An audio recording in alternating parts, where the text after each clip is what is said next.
All right, week 12 of the NFL season. Recapping it, starting out with the Seahawks and Cardinals. As you can see, right in the shirt, and they end up getting the win on Sunday against them, winning 16-6 in a very defensive centric game. They came into it winning 5 straight against the Cardinals, oddly enough, which is the longest in the history of this specific series between these teams. And the Cardinals were, I guess, putting in a fair amount of effort on their end to try and prevent that from extending to 6. There were 6 punts back and forth between both teams to open up the game before the Cardinals eventually drove down and got a field goal somehow with Chad Ryland getting that in. Don't ask me how. The slow start for the offense of the Seahawks has been typical all season, but close to the end of the second quarter, they got some things going. It started with a great game by none other than Jackson Smith-Njigba, who is playing like a top 10 receiver, or at least has asserted himself in that threshold over the course of this stretch of the season so far. And his game got them all the way down to the 4-yard line before he closed off this drive with a 3-yard touchdown catch. And thus they would move into the second half from there, where offense, again, slow start, but in reality, they didn't do much of anything. I guess you can say they did a decent enough job of moving the ball down the field and getting positive yardage, but it still wasn't enough to really convert anything into points like that. Like, that was the only touchdown drive. Third quarter opened up with a punt, and then we get to the Cardinals getting the ball back. They get stopped as James Conner tries to run the ball and pick up the first down on Seattle's 42-yard line. It becomes a 4th and 1 because he only gets a 2-yard gain. And from there, the difference in the game would be made when none other than Coby Bryant intercepted Kyler Murray's passing attempt on 4th and short and picked up a 69-yard pick six to give the Seahawks the 13-3 lead. On that very play, which I would see later on, Devon Witherspoon, quite literally, is just one of the very best corners in the game. Is he the best? I guess some may argue that. He's probably somewhere in the top 15, top 10, though. And it's great to see. That's just how I know how great of an investment that was, and how greatly the Broncos, in a way, were robbed by not having him. He quite literally was able to pick up on the blitz after shedding the block to force Kyler Murray into that errant pass. Then he has enough speed to get down the field and pick up a very important block on James Conner that freed up more room for Coby Bryant to just go. Exceptional work by him. The Cardinals would go with four plays and just lose all of their yardage before the Seahawks got the ball back, and they tried to mount a drive, all things considered. Started on their own 9-yard line, and they were able to get all the way into the red zone before Geno Smith threw an errant pass to, pretty sure, again, I keep thinking this is Greedy Williams, former Brown, but definitely not. Yeah, Garrett Williams. Okay, just making sure there. All right, you get a field goal from the Cardinals after that very drive. They drove 76 yards, and again, definitely a lot of bending on that end for the Seahawks in terms of yardage. That's been the theme so far. That's been the theme for a while. Okay, a ton of yardage has been given up on the defensive side of the ball consistently throughout these past few years. But the difference between being in playoff contention is how many times you just prevent yourself from breaking. And sure enough, they did. The Seahawks were able to respond with a field goal of their own before the Cardinals got the ball back. And first of all, they didn't really stand up much of a chance because the Seahawks defense, though some big plays were given up, like a 24-yard catch to Michael Wilson, ultimately they hung in there, and the Cardinals were forced to just continue to bleed clock because they were only left with a single timeout. They didn't want to waste that, and they got down to 15 seconds in the game before kicking this field goal, which didn't end up being good anyways. So that's how we get to the final score of the game. A very great defensive game from the Hawks, especially in the rushing attack. You know, Kyler Murray still did his thing. Kinda. I mean, 200 from the yard standpoint, 285 yards. But again, no touchdowns, a pick. Trey McBride went the fuck off. 12 catches for 133 yards. And then Michael Wilson was next with 2 receptions for 54. Marvin Harrison Jr. also added in 3 catches for 47. Garrett Williams with the aforementioned pick. And also, I guess, DJ Dallas with a few solid kick returns. There was something at the beginning of the game. I'm sure they were just fucking around with him. But he was just getting surrounded by the whole of the Seahawks bench. I doubt it was anything serious. I wouldn't take too much stock into that. Now, in terms of our run game, it's interesting stuff because while it's nice to see that the passing attack, I don't think they still have the number 1 passing attack. They're probably still up there, but I don't know. I think injuries have played a factor for sure, but is it a stretch to say that Kenneth Walker III has kind of struggled a little bit this season? I'm not gonna lie. I don't know. It's interesting stuff. I mean, when you look at last year, he played 15 games and he had 905 yards.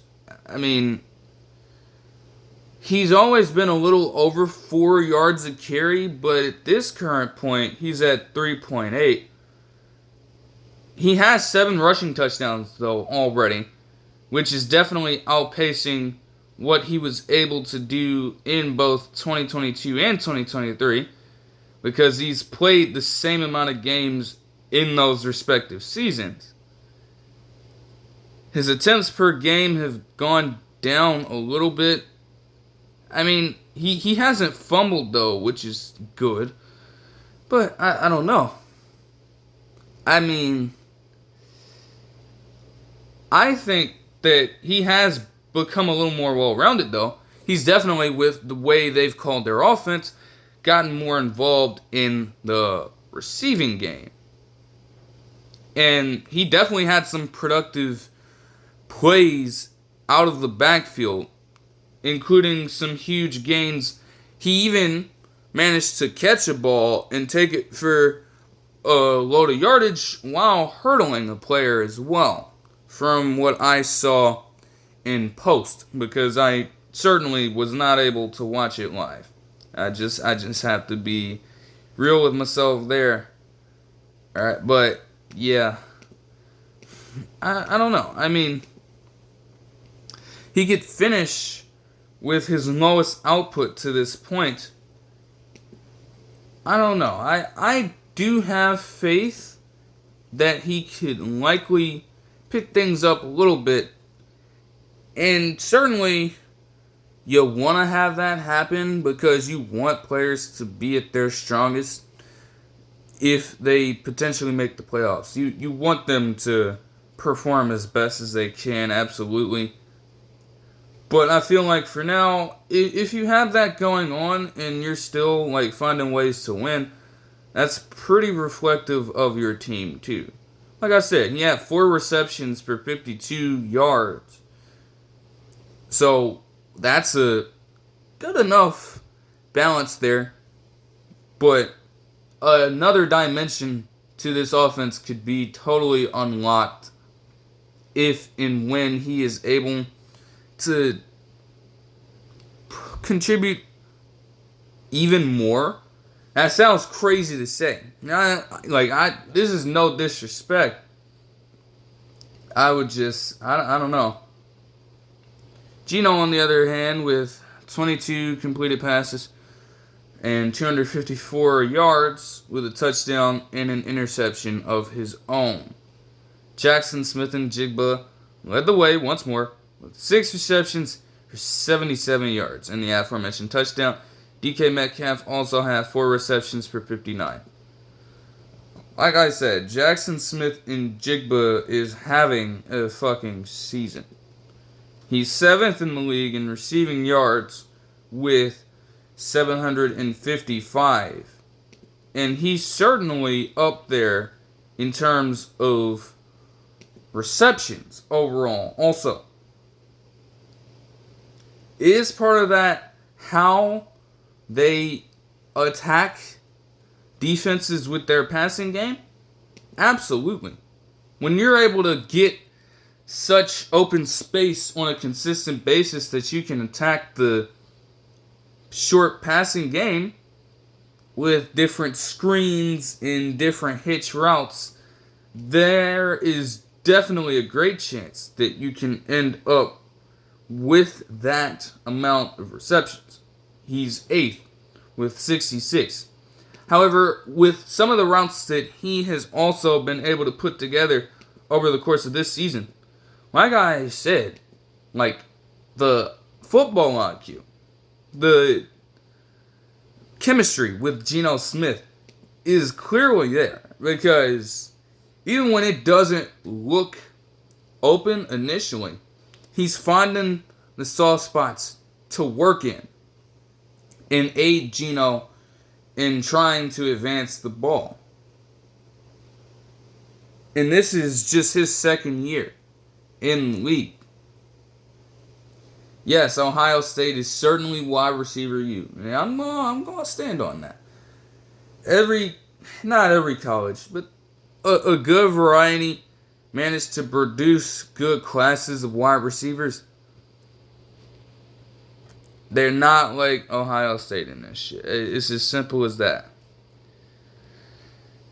But anyways, we will move back to the Thursday night action between the Steelers and Browns. Now, I did not end up watching all of it, but I did catch most of it. I started watching in the second quarter. That's not to say that some things certainly did not go down. Defense was also heavily on display in this one. Not to mention, there was an element of inclement weather in this one. So this certainly was going to become difficult over the course of the game for both teams. It felt like the Steelers were already going through that gauntlet, though, because they literally missed the field goal to open up the game. Chris Boswell, of all people, missing? Like, kickers are really just, if you couldn't tell, everybody's going through everything this season. And that may also be foreshadowing. But anyways, you get just more miscues from both teams. First quarter was non-eventful. And then you have the Steelers getting the field goal on a drive that saw Russell Wilson and the Steelers pull off their longest passing play all season with a 46-yard catch by Calvin Austin III before Chris Boswell punched it in.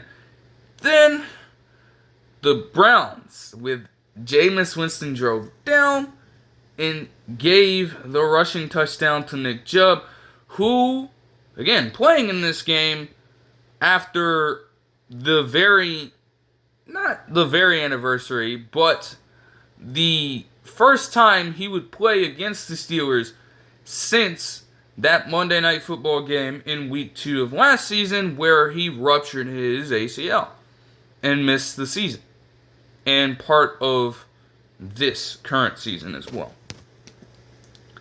Trouble would ensue for the Steelers, though, as they had a relatively short drive that ended with a Russell Wilson fumble. Of course, it was forced by Myles Garrett, and of course, Myles Garrett is literally just a fucking freak of nature, man. He was on timing all night long. I guess TJ Watt motivated him in a way, iron sharpens iron kind of thing, right? But they really could not block this man for anything. And it might have been the difference in this one, if I'm being completely honest. The Browns had a chance to mount another touchdown drive. And they get stopped on 3rd and 7. So they get into a 4th and 6 situation on Pittsburgh's 16-yard line. And I'm not going to lie, I thought that Stefanski was going to try to go for it, be aggressive against a division rival, right? Instead, they take the time down to 43 seconds, call their timeout, and kick the field goal with Dustin Hopkins. The Steelers, on the other hand, I thought initially, I really don't know.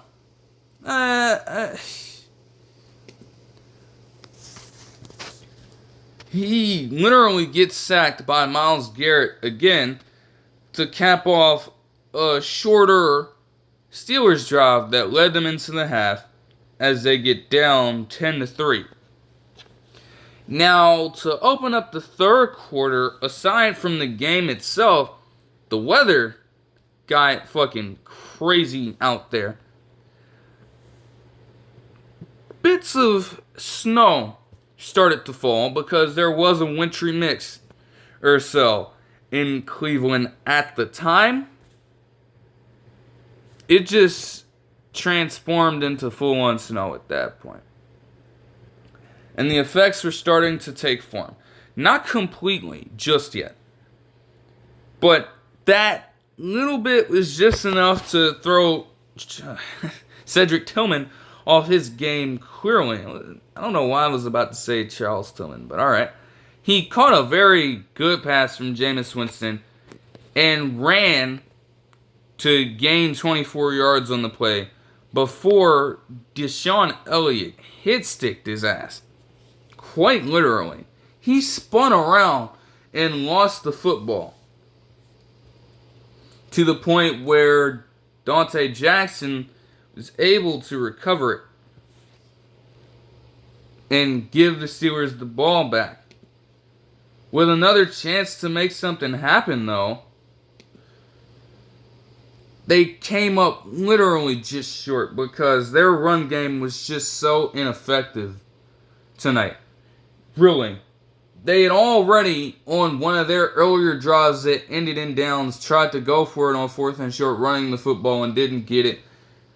But on this particular 3rd and 7, Jaylen Warren catches a pass and he tries his best to lunge out and get the first down. I did initially think that he got it, but no.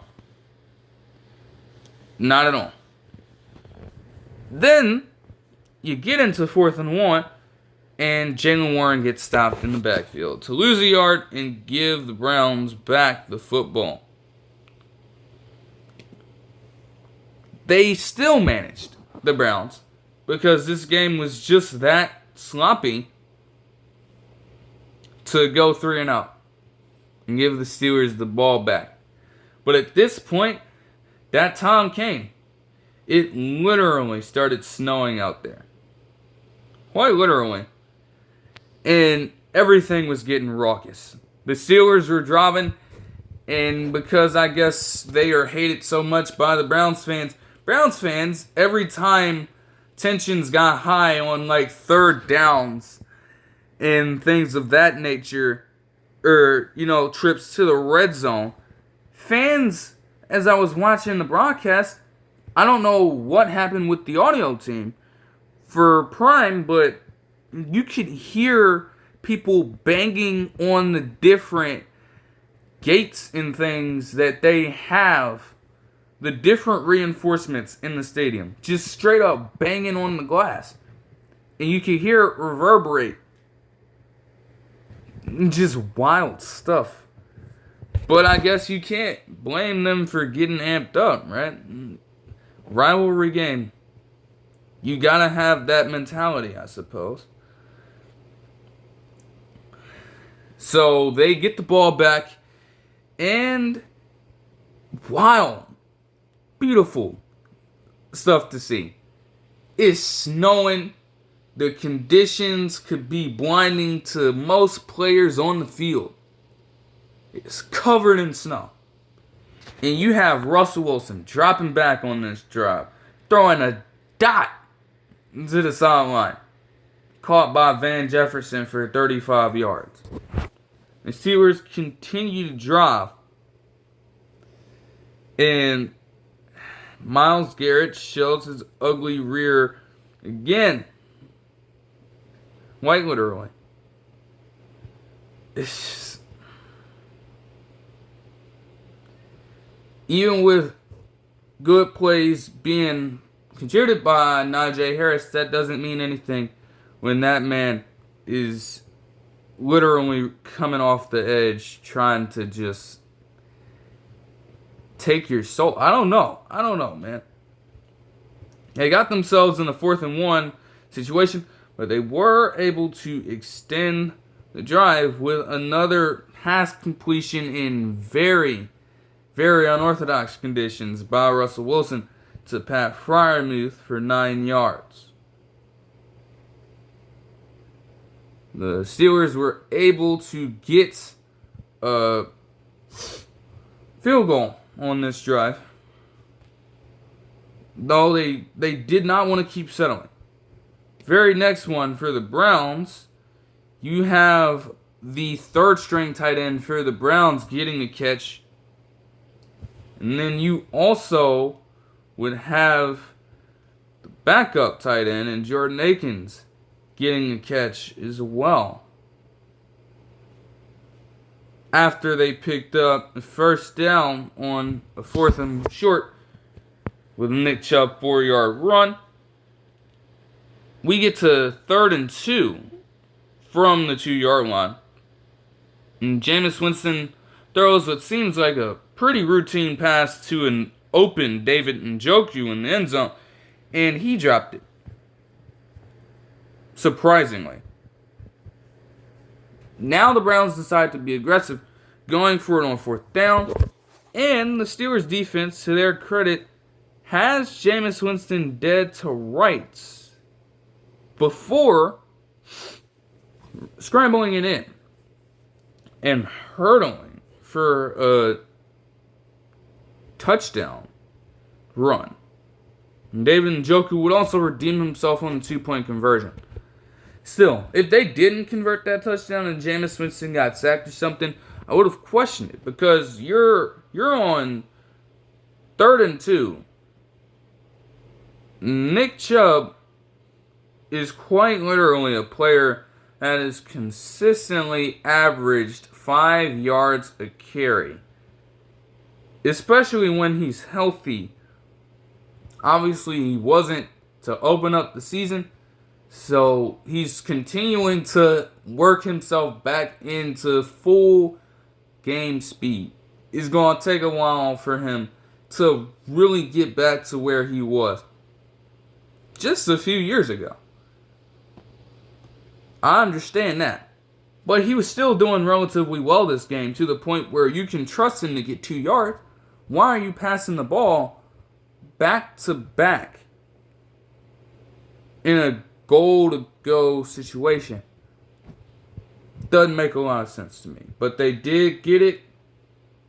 And suddenly, you have the Browns up 18-6.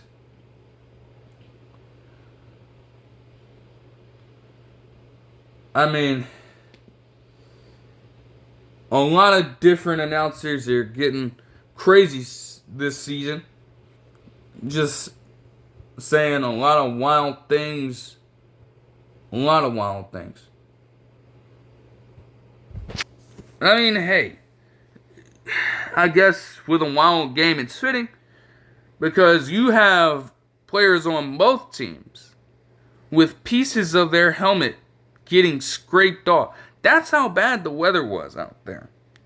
They pan the camera to Myles Garrett showing his helmet. You could see just paint coming off.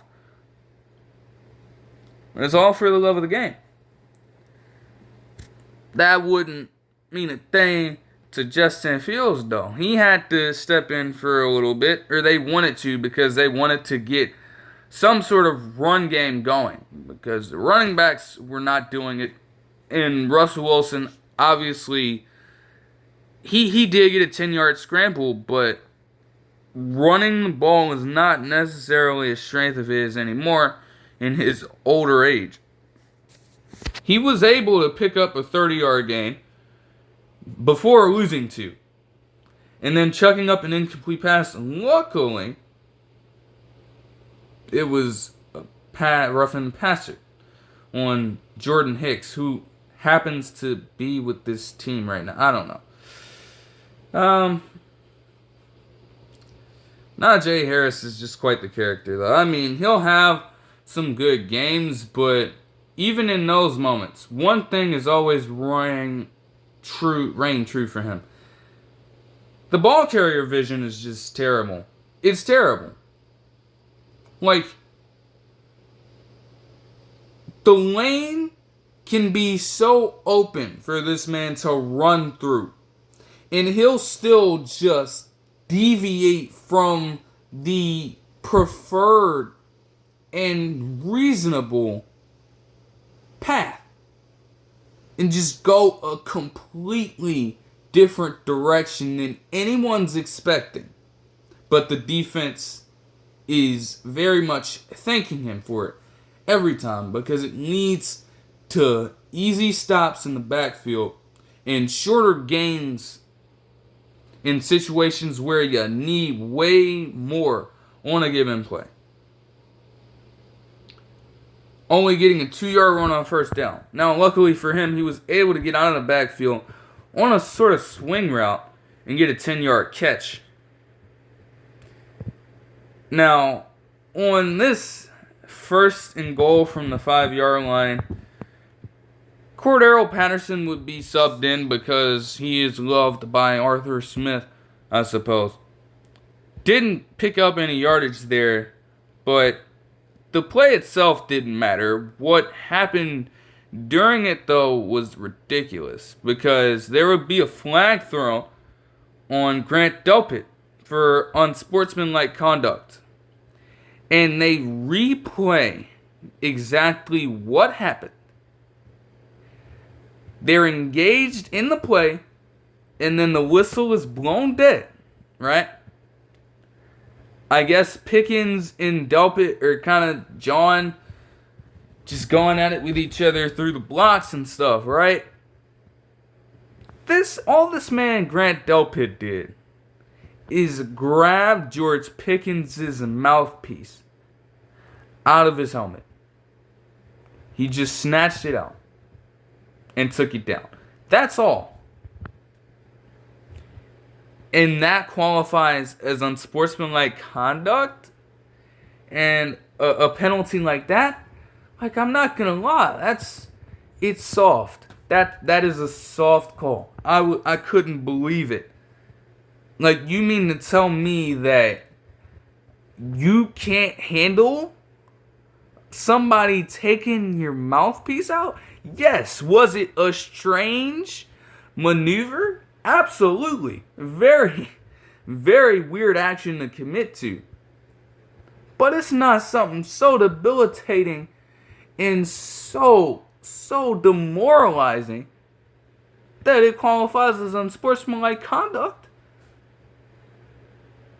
In this day and age now where everybody just can't take that kind of, I don't know, just nobody is really in the state of mind to just fuck around sometimes. I don't know.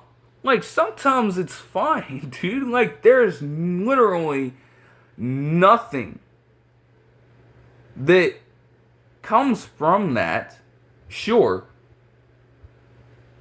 But there's not really too much of a negative effect. Like, you've probably got a ton of other mouthpieces on the sideline. You can go handle that there. Like, it's not that big of a deal. It's not that, bro. But yeah, after that, Jaylen Warren would promptly get in the end zone, and they would take it to a 13-18 ball game. It would get very, very good fortune, though, with the Browns fumbling it again on the second play of their drive. I mean, you started out, Jerry Jeudy, again, the chemistry is there for them. They're making good plays, but then Jameis Winston just gets lit up. Fumbles the ball in those conditions, and the Steelers respond with a beautiful touchdown pass to Calvin Austin III, once again in the deep of the snow. Just all those snowflakes completely blinding and altering his line of sight. And yet, it didn't matter in that moment. Dante Jackson would also help the Steelers extend that kind of defensive prowess. Jeudy and Winston were still being locked in here as he caught a 26-yard pass on this drive. But they would get themselves into an incomplete pass to Elijah Moore, an incomplete pass to David Njoku, and then you get to third down where he would be intercepted by Dante Jackson. The Steelers had a shot there to put the game away, in all honesty. And they don't. Even with Russell Wilson to that point being 4 of 6, 135 yards, and a touchdown pass on deep passes. He was playing exceptionally well, even with that inclement weather. But it wasn't enough. And it was aided by a shitty punt by Corliss Waitman. A 15-yard net punt. He didn't get his punt blocked or anything. He just straight up shanked it. Now the Browns were in prime condition to make something happen. Whether they go and take the lead on a field goal or a touchdown, you spotted them such favorable field position that they could really do anything that you want. And I guess they were so hell-bent on passing the ball. But again, you have the ability to make that happen, so why not, right? 4th and 3, and Jerry Jeudy is able to pick up a 5-yard gain. They get into another sequence of situations. However, chaos would ensue. Alright? Fucking absolute chaos would ensue. We get to the 2-minute warning. The Browns run a play that sails incomplete, and they are in line to potentially get Jameis Winston for grounding. Okay. They have a decision to make as they go over the referee crew to Mike Tomlin and ask him what he wants to do. He initially takes or accepts the penalty and the loss of down. But wait, just a second, because that's not the end of the story. They continue to check the play over the course of a few good minutes of time before they realize that, hey, there's another way we can do this thing. We can call this an illegal touched pass. Because Pochich, as Winston is trying to throw the ball, he does make interference with it, I guess. But it's not necessarily like Winston was trying to throw it there. They're thinking that, hey, he just got in the way of it, so let's maybe call this instead. They go with that, call illegal touching on the former Seahawk, by the way. It's wild stuff when you think about it.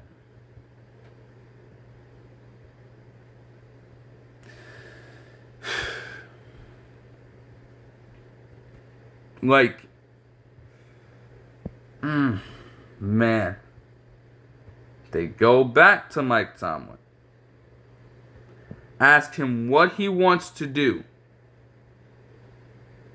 Though they're trying to get game action going, so they assume for a little second that he's going to stick with it and just take the play to fourth down by declining this specific penalty. Instead, he makes it clear as they come back over to him to see what the hell is going on, because they're all clearly trying to figure this shit out. He accepts the penalty, granting the Browns another third down opportunity. And promptly after, the defense is in such flux that the Steelers are forced to use their second timeout of the half. In that particular moment. One of the wildest sequences. Like in real time, that had to be a good, 7 to 10 minutes of just trying to get this stuff situated. And still the Browns by that point weren't totally set either. Credit to them. They did get a Jerry Jeudy 15-yard catch to convert that third down. Steelers defense were still not knowing what the hell they're doing because Beanie Bishop Jr. would get a defensive delay of game, granting the Browns an even shorter field and allowing Nick Chubb to easily punch it in for what would end up being the game-winning touchdown. You get to this drive, it would end off the game as their Hail Mary attempt would be unsuccessful, though, interestingly, there was a little bit of a lack of urgency. Some of the earlier plays saw players like Jalen Warren just stay in bounds with only 16 seconds left, making them use their last timeout there, which was not optimal. So now they're trying their best to rush different plays. Still, they got in fair field position. But even on that Hail Mary attempt, there were still chances, and it just didn't come to fruition. Like, the ball was thrown very well, to the point where it was near Mike Williams, right near him. And Pat Freiermuth was also in the area. You are locating the ball as it's going up. You're trying to figure out where the trajectory is. So he literally, instead of moving around and trying to position himself, or even get it over to Freiermuth, who might be in a better spot, he decides to just stand there and not move. That confused me. What also confused me is that the game would end with a 24-19 win by the Browns. But clearly, some unfinished business had to be tended to by none other than George fucking Pickens. They panned the camera over to a clip of this man just boxing up Greg Newsome II near, just boxing him up near the stands at the end of the game, taking his helmet off and trying to drive him in the snow and shit. I really don't know anymore. Like, you wouldn't be more discontent with the fact that you just missed the opportunity. You wouldn't want to just get out of there after that. No, you got a bone to pick with the different players on the field. Like, bro, what? Just so random. Like, I don't know. Like, you can look at the numbers. I mean, again, 270 yards and 75% completion, along with a touchdown for Russell Wilson. That's pretty good. But in terms of the rushing attack, when you look at the running backs, they only combined for 87 yards on 27 carries and a touchdown. Not the most effective, especially in a game like this between AFC North rivals that come down to the inches on the field. Like, those opportunities that they missed on fourth down came back to bite them by the end of it. 1 of 3 on fourth down. Meanwhile, you look at the Browns, they were a perfect 4 for 4, especially when it counted on that clutch game-winning drive, capped off by Nick Chubb.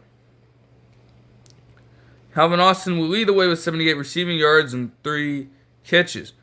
Pat Freiermuth would have 59 yards on 4 catches, and George Pickens would have 48 receiving yards on 4 catches as well.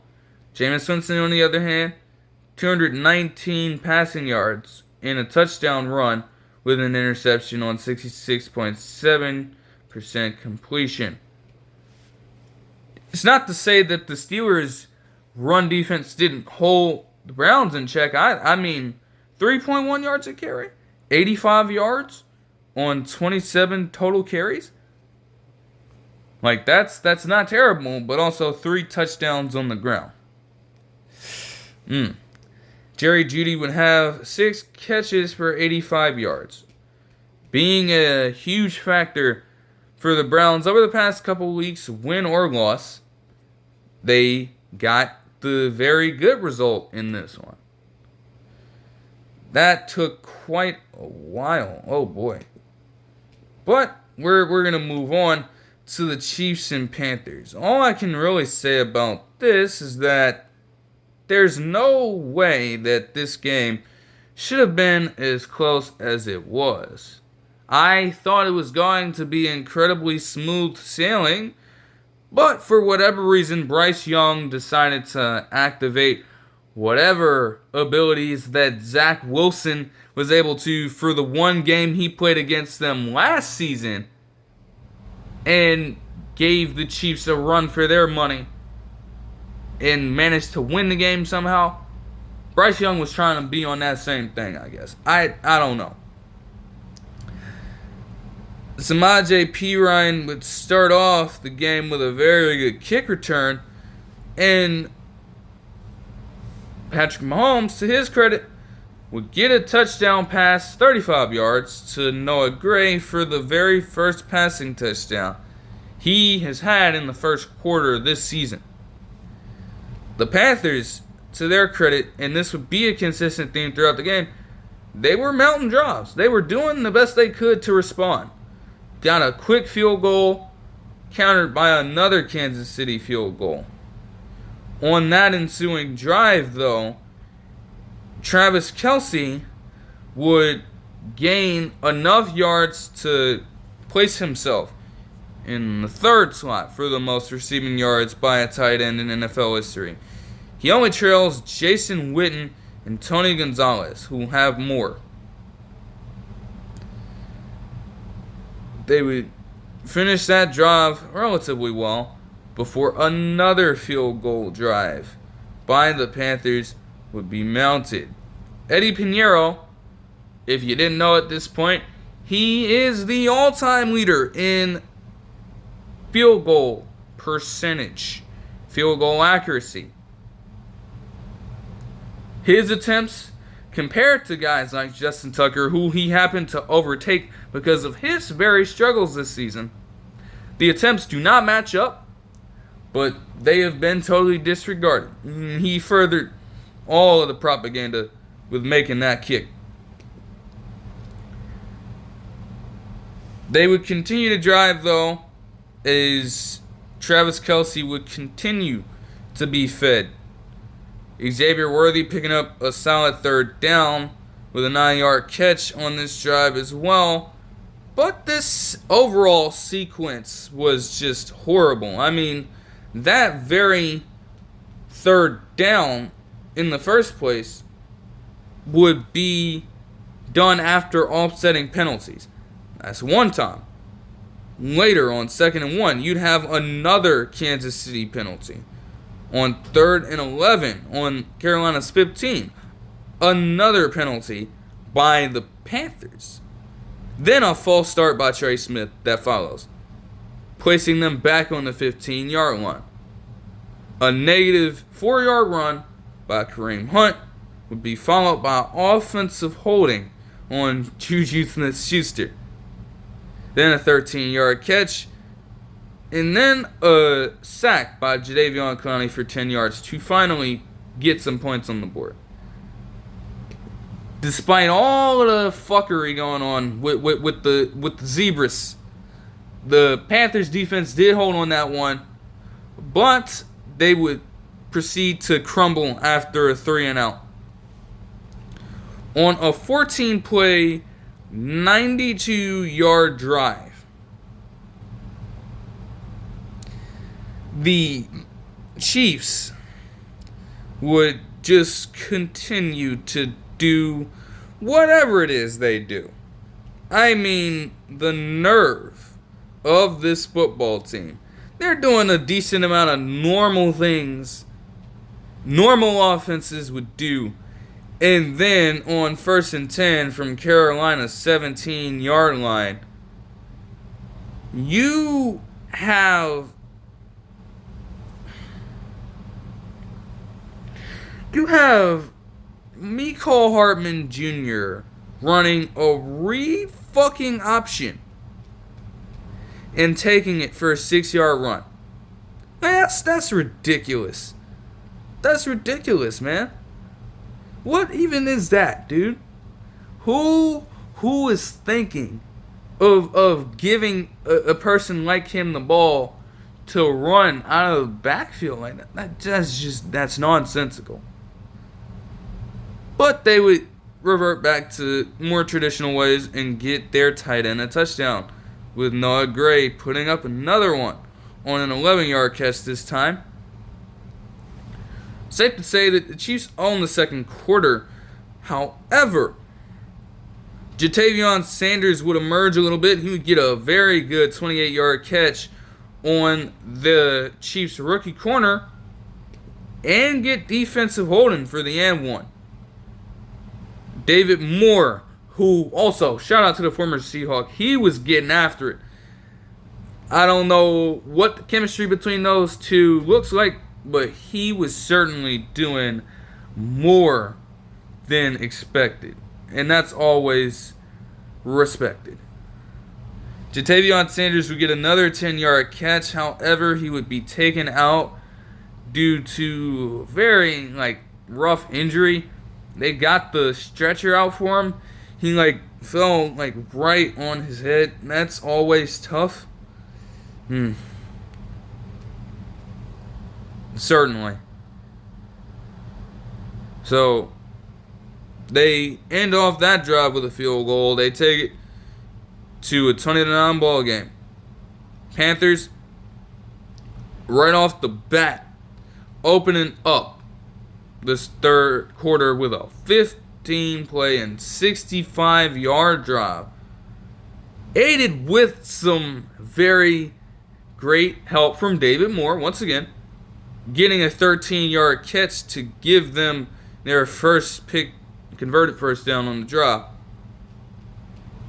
And he, time and again, when they needed a first or they needed to continue picking up third downs, they went right to him. A 14-yard catch on third down on Kansas City's 36. Xavier Leggett would get some action, and Chuba Hubbard would run the ball a decent amount before David Moore would cap off the drive with a touchdown catch on a slant pass that was darted straight into David Moore's hands. I'm shocked they were willing to test McDuffie on the play, especially after they literally tested him the play before and it got deflected promptly. That drive took up 8 minutes and 34 seconds. They would not get the 2-point conversion, but penalty would be called on Justin Reed and they would punch in a PAT to make it a 20-16 ball game. Chiefs offense were not done responding though. Xavier Worthy would pick up another 19-yard gain. Pass interference would be called on J.C. Horn to extend the drive further into Carolina's territory, and Kareem Hunt would get in some action in the running game before the Chiefs would have first and goal and 3 with an incomplete pass, and then follow that up with a DeAndre Hopkins touchdown catch. A dot in the back of the end zone. He was open. So that game would be a 27-16 margin here. And the Panthers, again, they would respond with a field goal. You get punt after punt after punt with the Panthers defense getting after it. They were sending pressure, and J.C. Horn actually managed to pick up a sack. They were not initially able to convert off of that, but they would show up again with Jadeveon Clowney getting into the backfield this time and taking Patrick Mahomes down. In a drive of absolute glory, Bryce Young led them on a game-tying touchdown drive.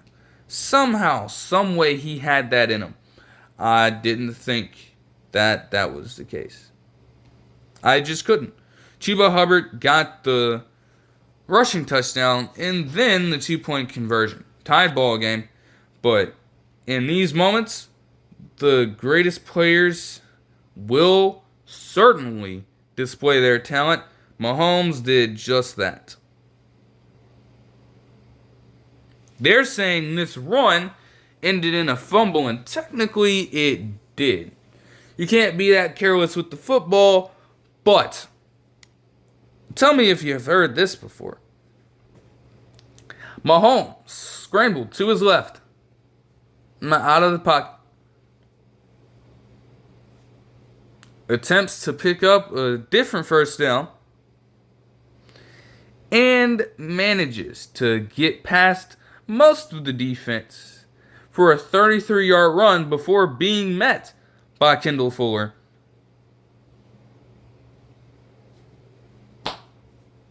just ridiculous. Ridiculous stuff. They would get into near Carolina's red zone. All they had to do was just take a little bit of time off and run down the clock. They would get themselves in favorable field goal position. And Spencer Schrader, who again is filling in for Harrison Butker at the moment while he's on IR, kicked the game-winning field goal to put the Chiefs ahead and give them a win. I guess you will take it, but you're not really content with that. And even Mahomes said so in the post-game. Like, okay, I would like to not win a game by just one score. I would like to win a game more convincingly, in essence, is what he said. It is like, I could get behind that as well. Like, that's embarrassing. You're trying to contend, you're trying to three-peat, and you're getting the shit taken to you by the goddamn Panthers? The Panthers. Like, what? That just can't happen like that. Yeah. Okay. Quote says, I would love to win a game, not by the very last play. Can't necessarily blame that. Like, you want to balance out with some easy wins when you can get them. Because, granted, they are still on a streak where they've won a good margin of their last, I want to say, 17 games. In their last 17 ball games, they've only lost one, I believe. That being to the Bills most recently. Almost all of them have been one score. And granted, playoff football is understood that those games are going to be tight. But some of those games have been relatively easy ones.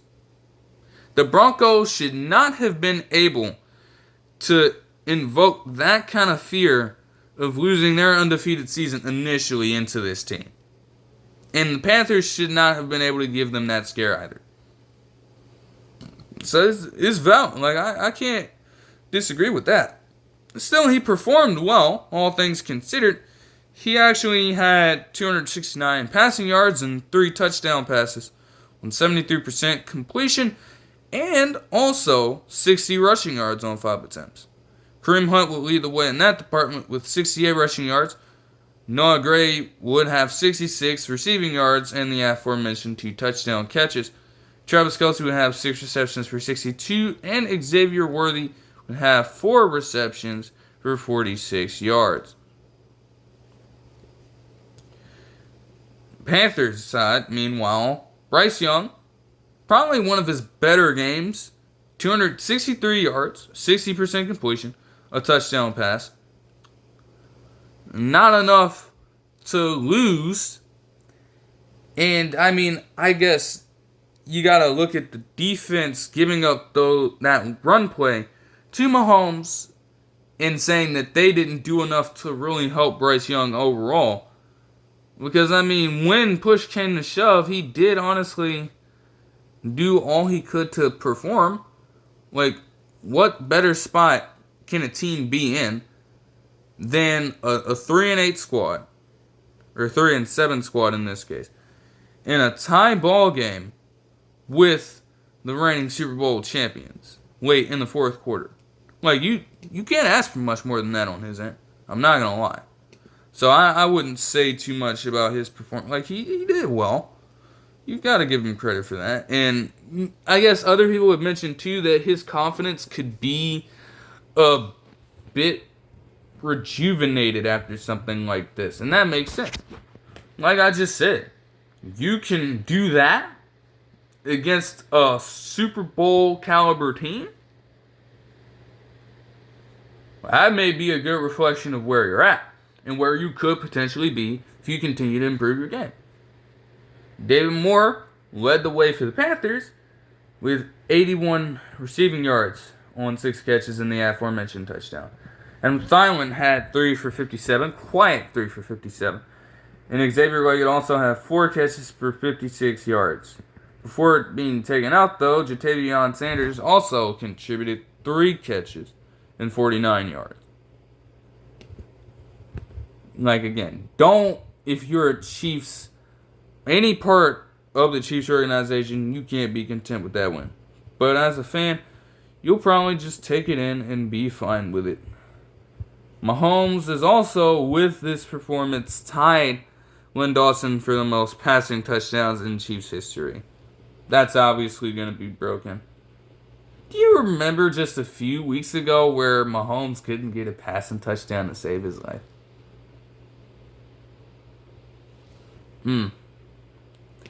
That's crazy. How do I even talk about this Cowboys-Commanders game? There were still some essential players out. Trayvon Diggs did miss this game with injury. Marcus Lawrence is still out. They did get DaRon Bland, though, which would be very important for them, especially to start this game out. How do I explain this? Oh, I'm literally just gonna, lose my mind at some point. I don't know. But either way, man, look, okay. You are in a spot where the first half is just chaotic as fuck. Alright? It's chaotic. There aren't really too many ways to put it outside of that. I'm not gonna lie. I don't even know. I don't know where to begin. I don't know. But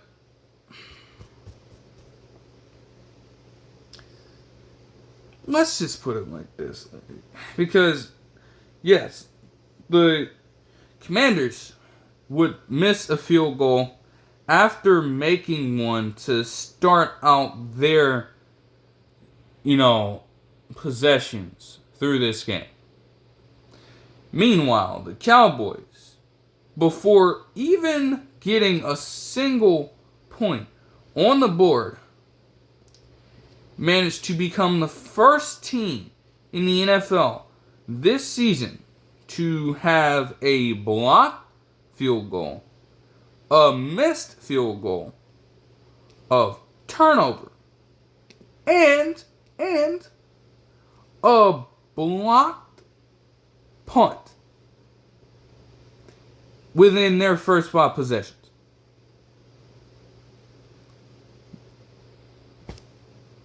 They became the first team to have 3 straight drives with miscues. Then they punt the ball, and then it gets blocked for a short field. And then not to mention, after they literally get the most free field position possible. Jaden Daniels throws an intercepted pass. It's more on the fault of Brian Robinson Jr., though. He had it in his hands. But he threw it, and it gets picked off, ripped out of Brian Robinson Jr.'s hands by Chauncey Golston, who returns it to midfield.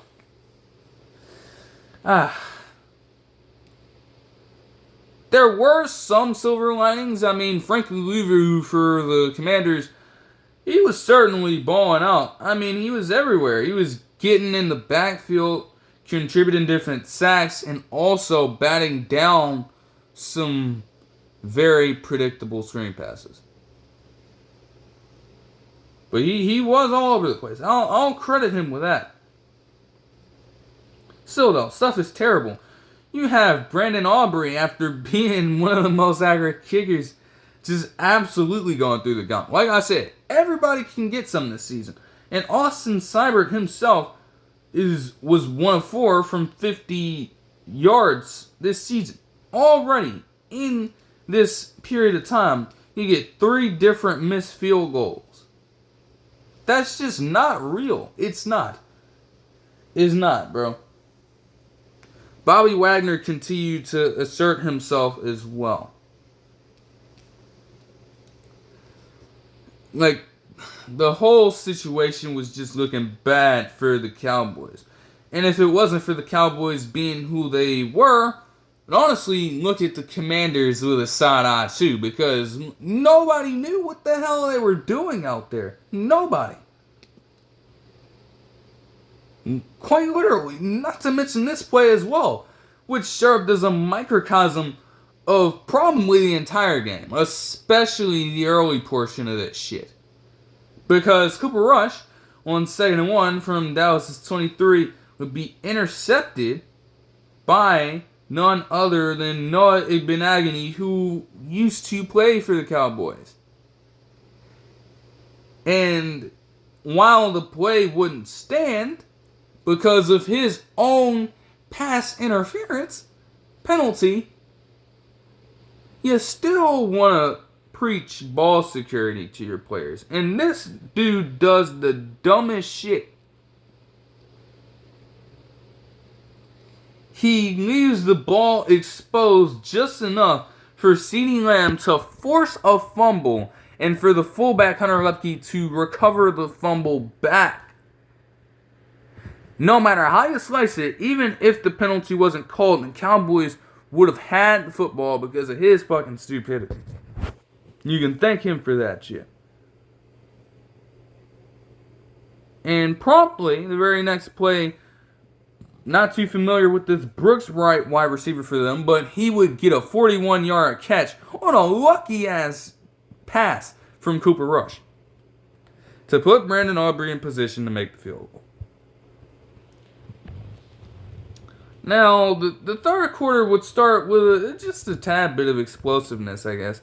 You had a 10-play, 60-yard drive from the Commanders, capped off by a very solid Jaden Daniels touchdown run, which would be his first after week 3. Well, first since week 3.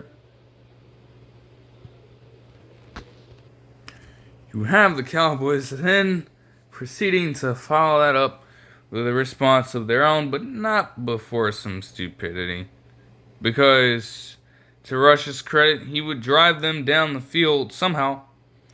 And then, on 1st and goal from the 3-yard line of the Commanders, it's go time, Mike McCarthy says, and they enter none other than Trey Lance into the game. The broadcast team predicted that it was going to be a run.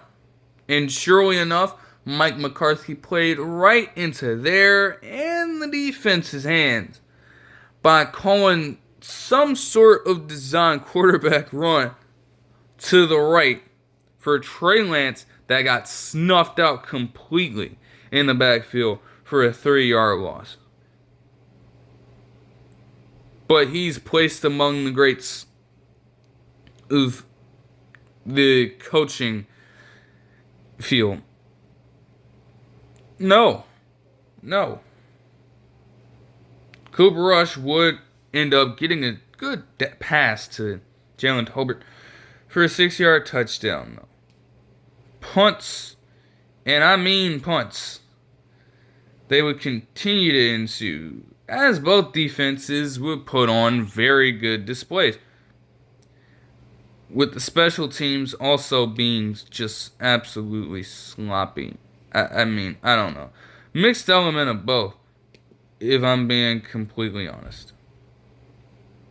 Because you would get a situation where they get the ball back and Austin Eckler damn near costs himself and the team a safety for some reason. He didn't, but it got way too close. Could have been very risky. They turned that over, and then you end up having Jeremy Chin just rocking the Brooks dude on 3rd and 12 to force the punt. He's quite literally him. There would still be no response, no sign of life from the Commanders' offense just yet, as they would keep the trend going.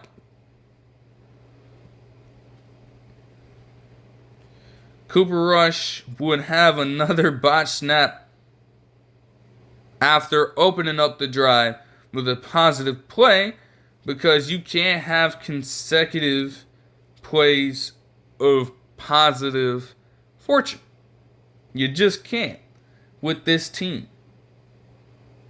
Straight up. Either way, ball got turned back over. And then the Commanders would end up punting the ball yet again before the Cowboys banged in a field goal.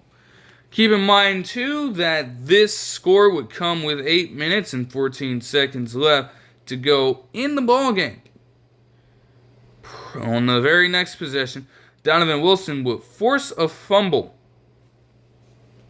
And the Cowboys would get the ball back. They put in another touchdown to open it up to 20-9 ball game, as Luke Schoonmaker would get a 22-yard touchdown catch. The Commanders, to this point, especially with their defense, whatever the hell they were doing on their end, it was looking like the game was just going to be straight up finished from there. It was looking like it. I mean, to that point, they had a negative 40 differential this season in the fourth quarter alone. And it definitely had a huge factor in some of the losses that they've had this season. That's not a good sign when you can't close a football game. Never a good sign when you see that a team just is incapable of closing out a football game. Definitely. They would have a response ready, though. They had to make it happen very quickly, and certainly in 2 minutes and 14 seconds, they drove 69 yards on 9 plays, capping it off with a Zach Ertz touchdown catch and a converted 2-point conversion by Jaden Daniels to make it a 20-17 ball game. More chaos coming on special teams. The whole day had been just a shit show, a disaster class of special teams play. And when a person on the broadcast team themselves said that it was one of the worst displays of special teams that he had ever seen in his life. I probably couldn't disagree with that statement either.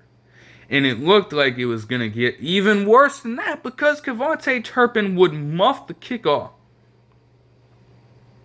right at Dallas's 1-yard line. What does he do after? He's got the speed, and he fucking used it. Gets up, pulls off a spin move straight out of fucking Madden. Gives himself a better angle, a better path to run through. And he just went as he got past everyone for a 99-yard kickoff return after muffing the punt. Well, muffing the kick. He gets a touchdown. A long touchdown out of it. And that one could have very well finished the ball game. It was 27-17 at that point.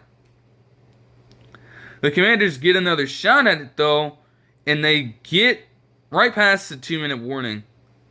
So they kick a field goal on 2nd and down from 51 yards out with Austin Seibert at 1 minute and 44 seconds left in the ball game, which makes sense. I mean, you figure that by that point, you have a decent amount of timeouts to utilize, so you can simply force the Cowboys into like a 3 and out, get a favorable amount of time on the clock to make something happen, and progress from there. Promptly, they would do that. 3 and out within, just a few short seconds to add on with a minute. And they get the ball back with 40 seconds left to go. Now, the odds are very much stacked against them. At this point, they don't have a timeout because they utilized them all to stop the Cowboys. They are on their own 14-yard line. There aren't too many things you can do with that, right? Wrong. It felt as though Terry McLaurin was quiet all game. And in reality, I mean, there's a good chance that he may have been. I mean, only 4 catches for 16 yards or so to that point. You weren't expecting him to do anything in that situation, right? But that's the thing about the Ohio State men, man. They gonna come through. They gonna come through when they have to come through. And if it's not wide receiver well, how do you explain him catching a pass where Jaden Daniels has to throw it to his right side after, moving a little bit to the left, trying to buy himself some time. And with a fair amount of the blocks out there setting up perfectly, he also just manages to run past everybody with sneaky speed and get an 86-yard touchdown catch with 33 seconds left in the ball game.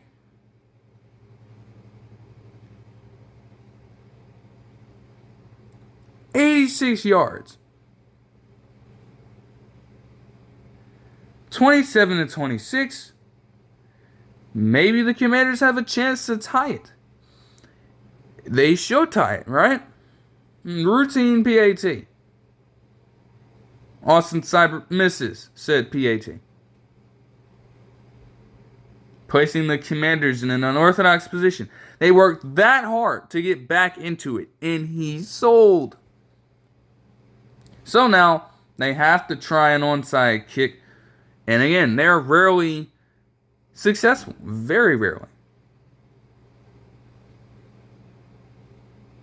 On that ensuing onside kick, the Cowboys gunner, special teamer, instantly recovers it and scores a touchdown. Stupid? Absolutely. Certainly unprecedented.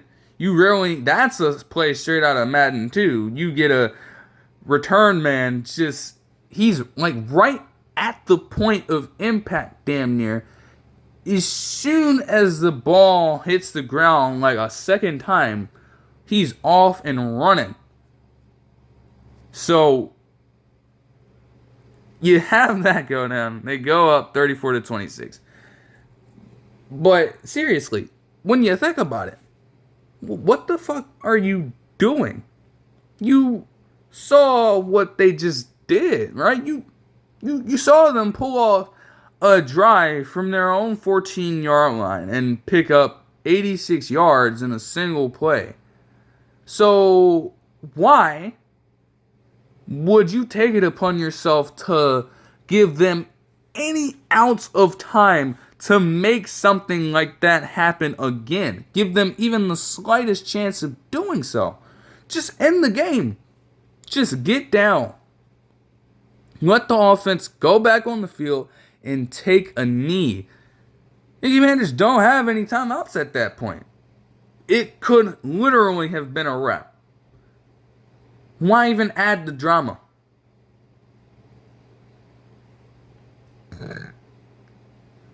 The Hail Mary attempt would come up short, and the Cowboys would win a wild game 34-26. Unsuccessful hate watch. Not about the ass this time. But I guess it's a win that you'll take after just being put just completely in fucking torture for that long. you'll probably take it. In his best game of the season so far, Cooper Rush would have 2 touchdown passes and 75% completion with 247 yards. Donald would have 86 rushing yards on 19 carries. Keep in mind, too, that 6 total runners logged at least a rush in this game. The 5 others, Ezekiel Elliott, Cooper Rush, CeeDee Lamb, Chad Beebe, and Cooper Beebe for some reason, and Trey Lance all combined for 10 carries and 5 yards. Their rushing game is still non-existent, and this is honestly a lucky one for Donald. But the fact that the disparity is that high, yeah, ridiculousness. CeeDee Lamb had 10 catches for 67 yards. Schoonmaker had 3 for 55. Meanwhile, on the Commanders side, a rough overall game for Jaden Daniels. People have been questioning as to whether or not he should be removed from being the leader in the offensive rookie of the year odds. And I'm like, no, still doing just fine. But they have lost 3 straight. They certainly want to get in a spot to pick things back up. But still, 275 yards, 65.8% completion, 2 touchdowns and 2 picks, along with 74 rushing yards in the aforementioned rushing touchdown. On the other hand, the Ohio State wide receivers led the way as Terry McLaurin and Noah Brown combined for 11 total receptions and 183 total yards, with Terry McLaurin's aforementioned would have been game-tying touchdown. You can't really control Austin Seibert missing a kick, and it would even be revealed through the course of the following days that there's a chance that Austin Seibert is dealing with injury to his hip once more. Something that he already missed time for. I don't know if he was dealing with it on that play exactly. That would certainly have been tough, but I'm really not sure at this point. History would be made in all of this. This would be the first game in the Super Bowl era with 2 missed PATs, 2 kickoff returns, and a blocked punt in this time. Also, keep in mind that this stretch of scoring started at 8 minutes and 14 seconds and technically happened within the final 8 minutes and 30 seconds. So in that time span, you get the teams combining for 41 fucking points. Quite the mindfuck for any truly hardcore NFL fan. Honestly, even if you're a casual fan, it probably got to you just a little bit, but you were probably just excited to see the offense or the scoring turn up a little bit, I suppose. Just, I guess, one for the ages. A game of games. I don't know how to explain it, man. Packers, 49ers. It was going to always be tough for the 49ers whenever you're telling me that Brandon Allen is going to be your starting quarterback. Because Brock Purdy wouldn't make this game. He would be hurt. Nick Bosa would be out. Jair Alexander would be out for the Packers. Still, the 49ers were dealing with the brunt of injury and also personal issues. Travarius Ward has been dealing with a lot. If you even remotely have heard of all of the developments recently in his life that he has shared with different people. So he missed time for personal reasons as well. and not having one of the better cover corners in the NFL out there certainly doesn't help you. Even with the Packers still not necessarily being a team dominated by a true wide receiver one. Though I'll still give that label to Jaden Reed all day. So, I mean, you have Brandon Allen doing a little bit out there. He's throwing some dimes to George Kittle and shit. Alright, but at the end of the day, this is Brandon Allen we're talking about. He would still end up throwing an interception to none other than Xavier McKinney in the third quarter as they're driving. Even with all of the injuries being obstacles, there would be situations where the 49ers got in their own way as well. I mean, it didn't help that they just could not seem to force Jordan Love into enough errant decisions like a team usually would be able to in order to mount more drives or at least take more time off the clock. And not to mention, too, penalties also played a very huge factor in this one. Especially when we look at lost yardage on special teams. You would have Deebo Samuel at a certain point of time picking up a huge return. Yeah, open up the third quarter. Kickoff return that sees Deebo Samuel get all the way to the Packers 5.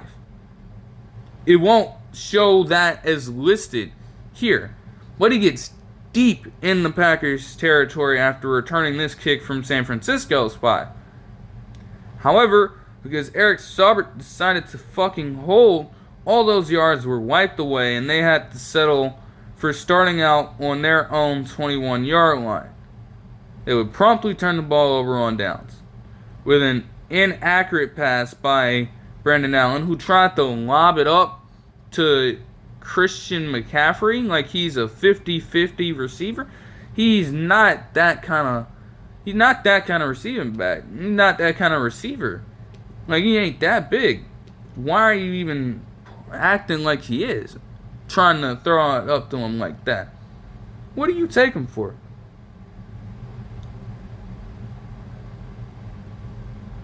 Not to mention, too, Josh Jacobs was just on overall timing throughout this game. Like, starting out the game, he opened up with a touchdown in the second quarter after Tyler Kraft got things going for them in the first on their very first drive. And then, I mean, you would, on the final touchdown drive even, see them account for the run so much that they could get a guy like Malik Heath open enough for a touchdown catch by him. That's credit to what he has done so far as a Packer. It's clear that he's already had one of his more accomplished seasons with the team, but this would set a good precedent as well. It's 26 carries for 106 yards and 3 touchdowns would be the first instance of a player doing that for the Packers at Lambeau since Dorsey Levens in 1999, when he also had more than 100 rushing yards and more than 3 touchdowns in the historically lauded, historically significant venue. Jordan Love, again, could afford to just, I guess, his mind fucks with him sometimes. I mean, 13 of 23 passing, only 56.5% completion, but 163 yards and 2 touchdowns. He could afford to fuck around a little bit, I guess, and be all right. He didn't turn the ball over. That's really the most you can ask for from him at this point. Not gonna lie. That's all you can ask for. Meanwhile, on the other hand, Brendan Allen, a touchdown, an interception, 199 yards.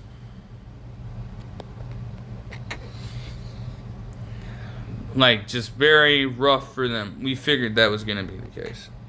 And it didn't help that they couldn't really get Christian McCaffrey going either. I mean, 31 yards, 11 rushes, and 37 receiving yards on 3 catches. George Kittle would do all right, though. And he had a pretty good touchdown catch, along with 82 receiving yards and 6 catches of his own. It has been a bit more of a struggle for Deebo Samuel Sr. as well. Granted, he's missed time this season, but his overall contributions have been... I mean, only... Doesn't seem like...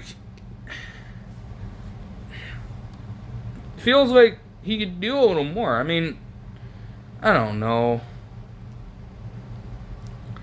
It's like, yes, he's only had a single season, that being 2021, with over 1,000 receiving yards. And even then, yeah, he went over 1,400. But in 10 games this season, he only has 511 receiving yards right now. And 590 total yards when accounting for rushes. So this has certainly been a struggle. He has only reached the end zone a single time as well, that being the 76-yard touchdown catch against the Seahawks. But look, he is on pace to have quite the, I'm not going to say unproductive season. He's still doing what he can out there. But I don't know. 51.1 yards a game is the lowest since 2022. And he only played 13 games. If he stays healthy enough, I would suppose then he'd be in more. So, I don't know what to say about that. That is interesting to me, though. That does stand out. Alright, we will move on to the Rams versus the Eagles. Devontae Smith would end up missing this game with a hamstring injury, but it's safe to say that they really didn't miss him all too much. I'm not gonna lie. You open up the game with the Eagles doing some good work. Kyren Williams would fumble the ball as it would be forced by the returning Isaiah Rodgers Sr. and recovered by Nakobe Dean, working themselves right into a field goal. Certainly could have gotten more on it, but you'll take what you can get. They were getting A.J. Brown involved early, and they were trying their best to assert Saquon Barkley as well. Now, with the help of Puka getting 14-yard gain, getting an 18-yard gain, they would reassert themselves with a touchdown drive capped off by Kyren Williams with a touchdown run of his own. 7-3 deficit to open up the second quarter, where they were trying. Both defenses were trying. He hit a punt and another punt by both teams to open up the second quarter. And then the Eagles would get a field goal on the board. Subsequently, though, the Rams would be forced to punt again, as Brandon Graham was just... Brandon Graham was fucking up Matthew Stafford back there. He was getting after it, and that motivated the whole defense to follow suit. They kept talking about Milton Williams, the D tackle for them, and he was also just a wrecking ball. I really can't say otherwise. It was crazy to watch.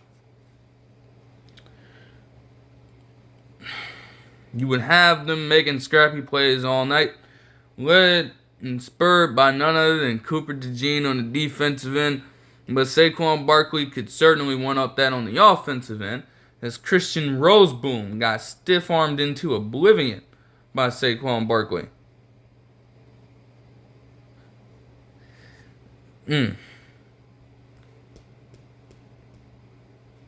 Eventually, they would continue to make the shit happen. Just gashing them in the run game. Completely. When on 2nd and goal from the 6-yard line after Rams called a timeout, A.J. Brown would catch a touchdown pass. It initially looked like he did not. And they did, in fact, check it because all scoring plays are reviewed. They upheld it and they overturned the initial call because it was ruled incomplete, and they called it a touchdown, which kind of surprised me, but neither here nor there. Continuing to put Stafford into a fucking chokehold forced the Rams to punt the ball once more. The Eagles would have a chance to extend their lead going into the half. And the Rams defense was holding strong. They had a 4th and 7 on the Rams' 48-yard line. And instead of trying to go for the Hail Mary, for whatever reason, Nick Sirianni decides it's best to call a quarterback draw with Jalen Hurts running to his left, which spotted the Rams 2 more seconds to make something happen. Now, luckily, Josh Sweat and the other D linemen were so locked in for the Eagles during this game that nothing happened. But it was a pretty odd decision, if I do say so myself. Not gonna hold you. To open up the second half, though, this is where Mr. Saquon Barkley would tap back into that takeover state, I guess. If you can even say that, right? A 70-yard rushing touchdown opened up the third quarter. Very first play of the Eagles' drive to get everything started.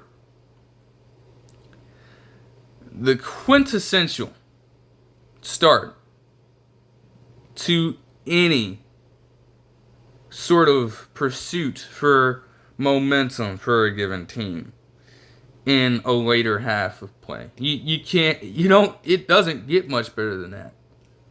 It does not.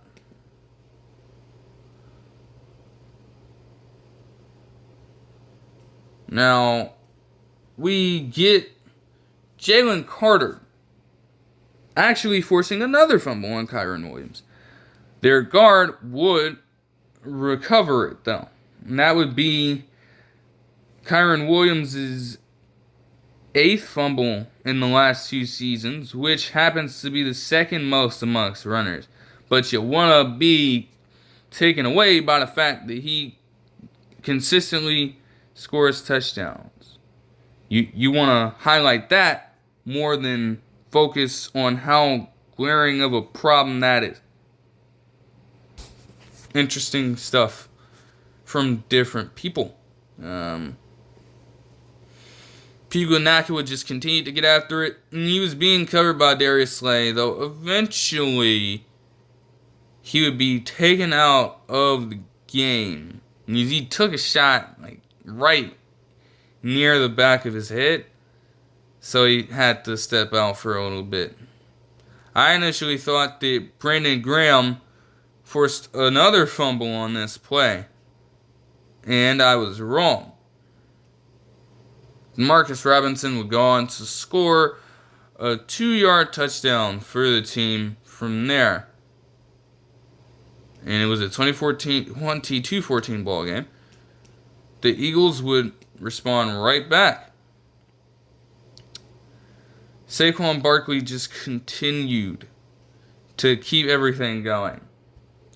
They were quite literally so scared. They were just so fucking scared of him. On 3rd and 1, though, we definitely saw fear in a defensive player. Or at least some type of mentality that inspired him to get very bold. You have 3rd and 1. The Eagles have possession. You know what you're getting. Patent tush push. You're getting that. Alright? As Jalen Hurts is trying to get up and run it after it gets snapped, Jared Verse decides to take the high ground, the highest of grounds, and try to leap over and kill Jalen Hurts in the backfield. He misses as Jalen Hurts gets low enough to duck him completely and pick up 5 yards on the fucking play. Quite the attempt. Valiant effort, but it certainly failed. Oh, man. Oh, boy. They would get themselves into another 3rd and long situation, though, a few plays after. And Saquon Barkley would pick up a 31-yard catch, putting Kenneth Gainwell in position on that ensuing 1st down on the Rams 13 to punch it in from 13 yards out, being influenced by him a little bit. You know what I'm saying? All of that elusiveness, the ability to bounce off tacklers for an easy rushing touchdown. Foreshadowing.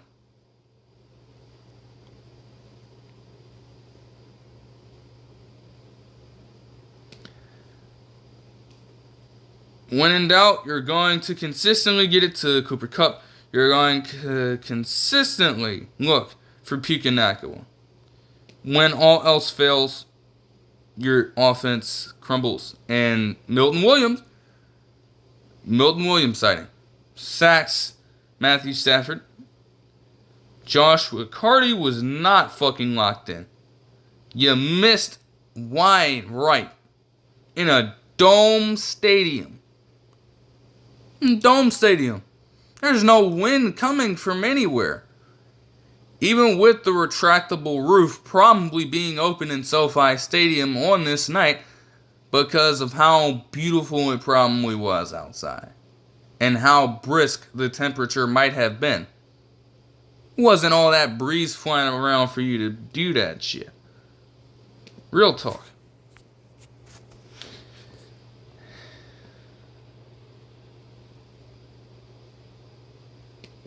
J.J. Brown would just keep the physicality going on a drive that ended with another field goal by the Eagles.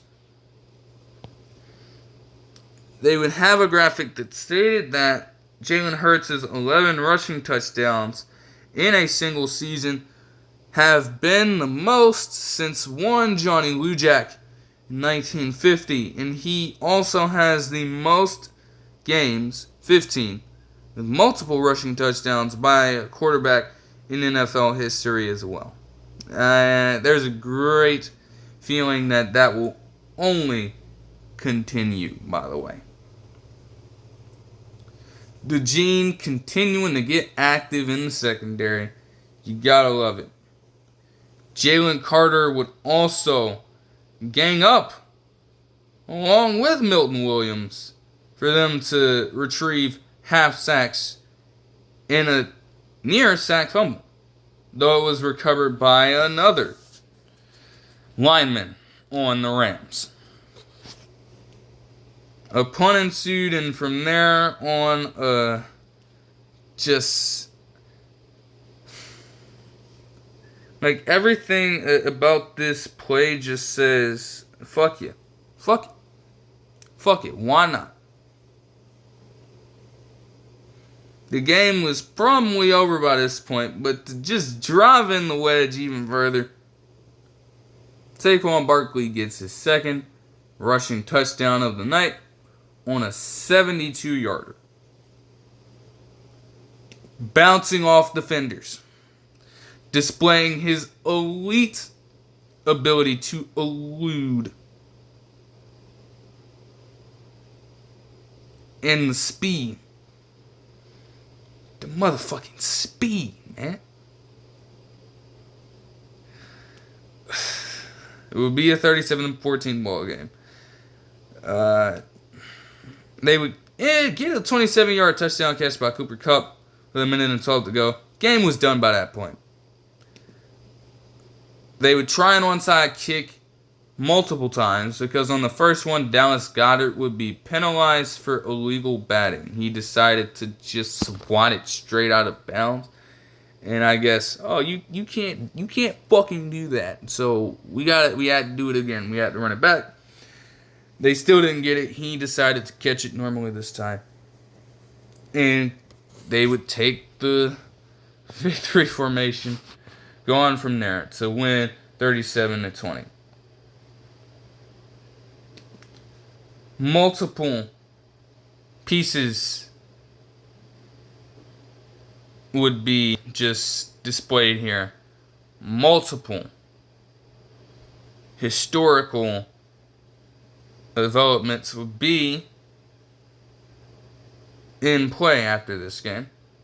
Multiple. As a team, the Eagles, 3 straight games with more than 150 rushing yards and 3 touchdowns. It is tied for the most for a team since the 1949 Eagles, and also the early 1950s 49ers. I believe it said 1950 to 1953. Yeah, imagine somebody being able to have a streak like that for 4 consecutive seasons. Pretty crazy if you ask me. For Saquon Barkley, he would set a career high in rushing yards. A franchise record in rushing yards, breaking the record previously set by none other than the great LeSean McCoy. At least when we're talking about Eagles shading. And the 255 yards rushing that he logged is the single most in a game since Jamal Charles in Week 17 of the 2009 season.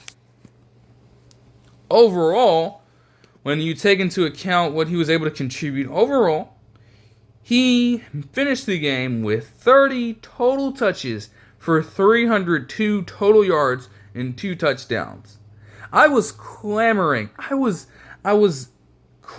for the Eagles to try and get Saquon Barkley back in the game if they had the ball back, to just let him get to 300 yards. Because it really felt like he could have gotten there if he truly wanted to. It really felt like that. But I did understand him sitting out, right? The game's done. It's over with. There's no need of risking your player in that situation. He doesn't need to be out there. Let him relax. Let him rest up. Get ready for the next game. Especially when we talk about the fact that you're facing the Ravens in the next one. If you're the Eagles. You want to be as prepared for that as you possibly can. You don't need to risk any injury to one of your better players. And we saw how that has failed consistently over the years. Again, most notably this season. Go check and see why and when exactly Chris Godwin got hurt, ends up being out for the season. On a meaningless possession. On a play in which he shouldn't have even been out there in the first place, gets hurt in such a horrible way to make that happen. So you don't need that. A.J. Brown would have 6 receptions for 109 yards and a touchdown. Jalen Hurts didn't have to do too much in the passing game. 68.2% completion, 179 yards, and a touchdown pass. Like I said, they have set a milestone here and could possibly be the leader in it with 314 yards rushing as a team. Meanwhile, for the Rams, Matthew Stafford had 2 passing touchdowns. No picks, but the pressure was certainly felt by him all night. A lot of these incompletions are just errant passes.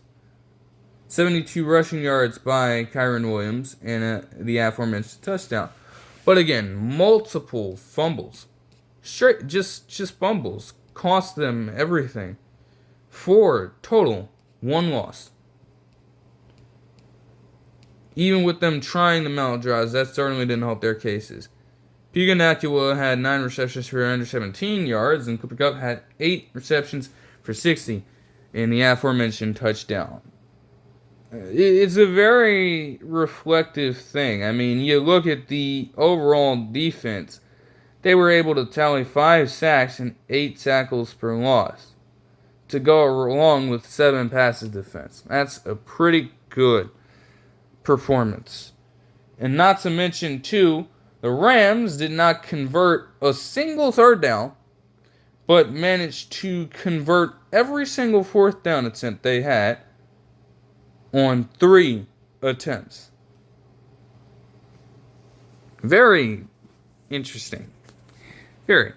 On the flip side, the Eagles went 9 of 15 on third down and missed their only fourth down attempt.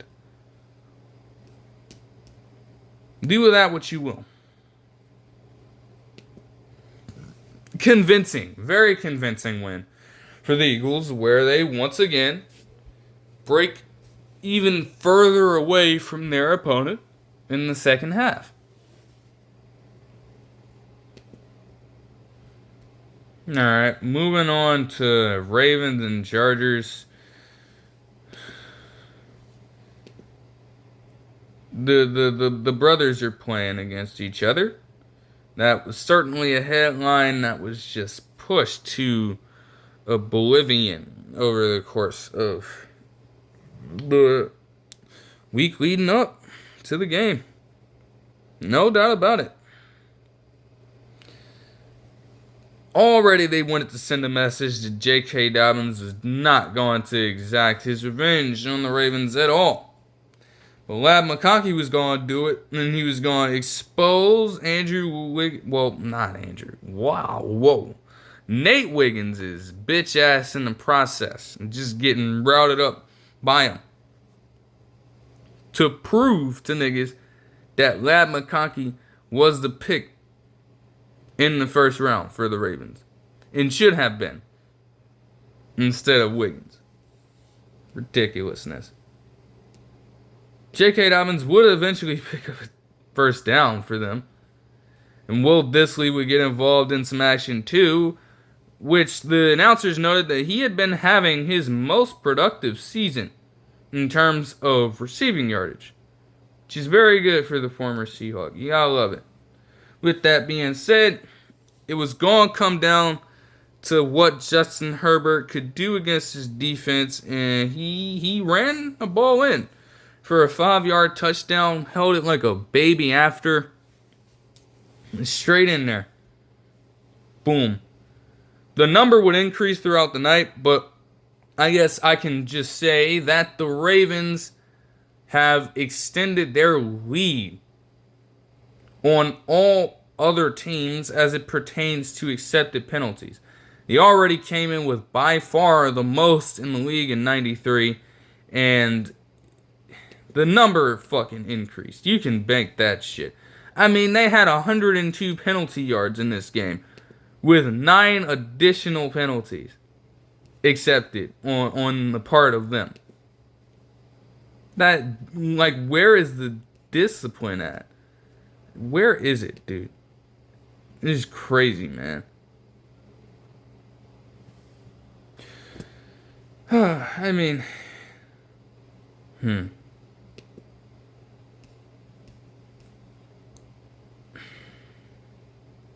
like, the Chargers and Ravens defenses were playing relatively well shortly after. Deontay Johnson, though, like, do we really understand why the Ravens went out and got? I thought, like, they believed that he was going to be this revelation for them, and it has not panned out. Another just spineless play on his behalf. Let's just say that. Spineless. I don't understand, man. I don't get it, bro. You would have the Chargers respond with a long drive of their own, with 5 minutes and 33 seconds being taken off. And they would get a field goal here. Ravens would have an answer of their own as, hey, look, you were in position to completely flop before Mark Andrews picked up a 16-yard gain. And then Lamar Jackson would actually manage to go on and pull off a very, albeit vintage moment. He scrambled out to his right side, and in a similar manner to his viral clip that would make the waves on all social media in the mid-2010s, with him playing in high school and juking out the defender by simply backing up, letting the defender run right past him and just walking in for the touchdown. He tried to do the same thing to the rookie linebacker for the Chargers. He didn't fully get him, but he got him just enough to get the Ravens in position to continue to make life a living hell for the Chargers. And the defense would have a response ready.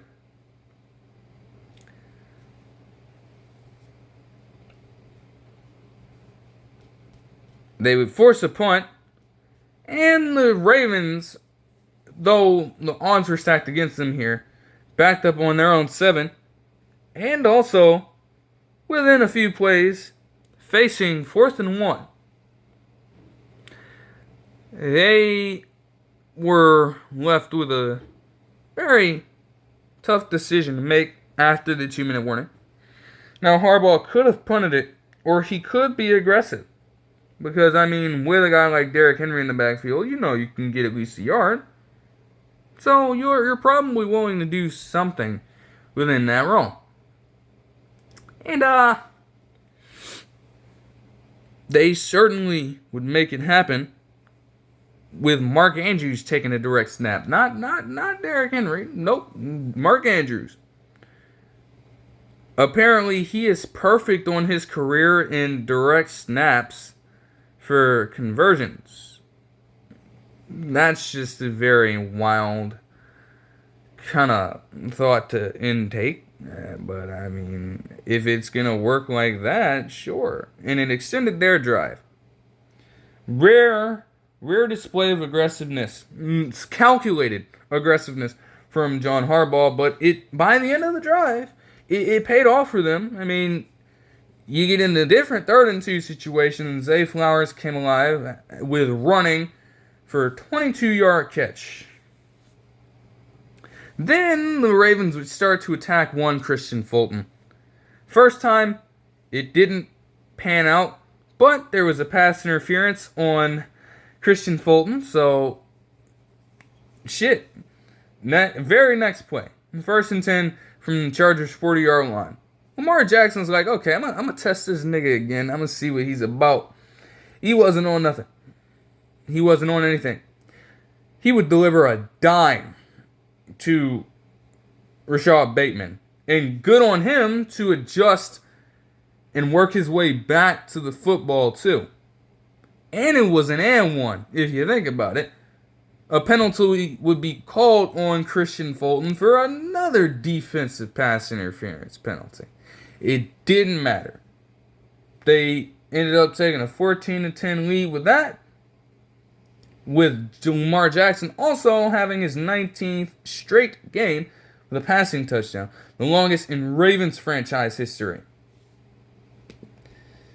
Looked like the defense could get a routine stop on the Chargers. Hell no.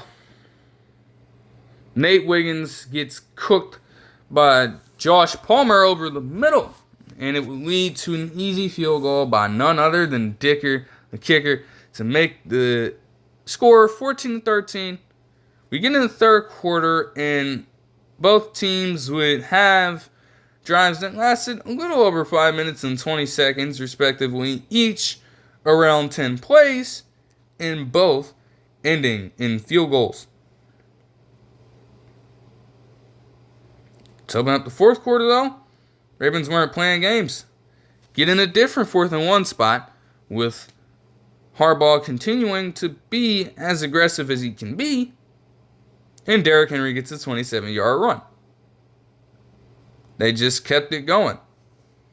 Justice Hill would get a run before a pass attempt completed to Tylan Wallace for 15 yards. Continuing the balance in between feeding Derrick Henry and trying to get a short passing game going as well. Mark Andrews would cap off that drive with a touchdown catch. I didn't understand the 2-point conversion. They didn't need to go for it. Now, it didn't have a great effect on the game itself, but I just thought it wasn't really the most necessary thing to do. Yeah, Gus Edwards would start off the drive with catching. This counts as a run, but he caught it one-handed and lost 7 yards. I'm like, okay, like you think you're so cool for that. I'm like, all right, but you lost yardage. You were better off just batting it down, really. Like, were you that desperate to try to pad Justin Herbert's completion percentage or something? I don't know. Will Dissly would get active again before the real Quentin Johnston would activate himself, dropping another pass. And they had to punt the ball right back into the Ravens. Okay. Derrick Henry will continue to kill multiple players with the stiff arm, man. Both of the rooks, the rookie corner and Still and the rookie linebacker and Henley, would both catch a good heave of hand from Derrick Henry before Justice Hill managed to pull off a move that yielded a 51-yard rushing touchdown for him. The longest run of his career, and definitely fake. But that's neither here nor there, man. Justin Herbert continued to be exposed all night in this regard, and it would continue. They would get a garbage time touchdown at this point, with Lat McConkey continuing to just give the Ravens defense a little bit of hell out there before Gus Edwards would vulture a touchdown, and like he typically has. You'd think the Ravens would be accustomed to that at this point, to be honest. Like, you know that he has done this for your team. He was literally doing this for your team last season, where he had multiple, a little over 10 rushing touchdowns for you within just a few yards, because that's his specialty as a red zone back, or a highly short yardage running back. He's just powerful enough to make things happen in that region of the field. But he has a lack of virtually any other sort of quality to aid him elsewhere. truth. Derrick Henry's 5,255 yards and counting after contact are the most in the league since he was drafted. Again, Ravens have finished off 30-23. I wouldn't be fooled by the score, but all I've got to say is this. The real takeaway from this game, aside from a few numbers, I mean, hey, you got 177 yards and 2 touchdowns from Lamar Jackson. You got 140 rushing yards and 24 rushes from Derrick Henry in the same stadium that Saquon Barkley did. What?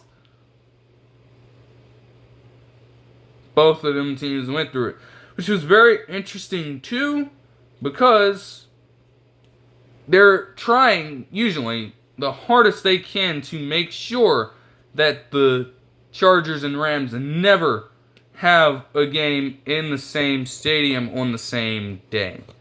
Luckily, with the Chargers playing on Monday, I guess they could make it work. Herbert had 218 passing yards on 58.3% completion. The team for the Chargers combined for 83 rushing yards on 20 carries. And though J.K. Dobbins was leading the way, he would be out with a knee injury. Matt McConkey would have 83 receiving yards on 6 catches, and Will Dissly would have 47 receiving yards on 4 catches. But that's not what's important. What's important is, I mean, think about it, man. Dubs got at least a win over the course of the weekend. Buckeyes win over the course of the weekend, taking down Indiana 38-15. Caleb Downs rocking, doing all types of crazy shit. Seahawks with the dub, immaculate defense. And then you have Jim Harbaugh's ass going down against bro. The only thing that can make this stretch better is the Buckeyes beating down Michigan on Saturday. Do it. Get the job fucking done. Fuck them niggas. Fuck them. Alright? Straight up. No matter the result, I'm going to do my best to make something about it. But I would very much, and I think I speak for the entirety of Ohio State fans out there when I say that you want to enter the month of December off a Michigan win for the first time in so long. You want it. You want it to happen. For the first time in 5 years and 4 Ryan Day appearances in the big game, the game, alright? You want to enter the new month on that accord. An Ohio State win against that fucking school. That's the takeaway from this game. Fuck them.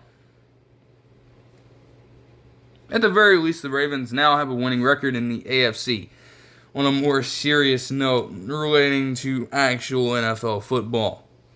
And they certainly, with the schedule they have left, want to make sure that they get those games for seeding purposes, because there's a great chance that it can get very hectic in the conference.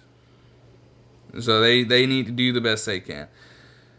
Alright, we'll move on to different action. Moving on to the Vikings and Bears. Only saw a few clips from this game. Looked like Caleb Williams had a pretty good pass to DeAndre Swift, and fans were getting all in a buzz about it and talking about how great it was. In reality, the Bears were struggling for most of this game, it seemed. And by the start of the fourth quarter, they were down 24-10. Jordan Addison was going off against them completely in this one. And Aaron Jones Sr. had not only recently scored his rushing touchdown to put them up by that much, but also earlier in the game before a fumble subsequently. He had his longest run since 2021. Just think about that. So there are worse running backs out there than Aaron Jones Sr. right now who have managed to get way more than that. All right, like that's crazy when you think about it. Like, how is that possible? A 41-yard run, your longest since that much time? Impossible. Absolutely impossible work, man. That's crazy. The Bears would have a response in them, though. Aided by the likes of Cole Kmet and DJ Moore, who would cap it off with a touchdown from 10 yards out. 2-pointer would fail. Defense would decide to lock in just a little bit, forcing the Vikings into a field goal, though it did take them 5 minutes and 26 seconds to stop them, forcing the Bears to get very desperate, in a sense. Luckily for them, the DeAndre Carter granted them a very short field. With 1 minute and 47 seconds to work with, they were at Minnesota's 40-yard line. Their job was a little easier from there. Started out nicely before a couple of incomplete passes forced them into a 4th and 3 with 1 minute and 32, where Caleb Williams would throw a dot across his body and Rome Odunze to pick up 14 yards. Keenan Allen would then get the catch from 1 yard out to score, and also get the 2-point conversion on the part of DJ Moore. Oh boy.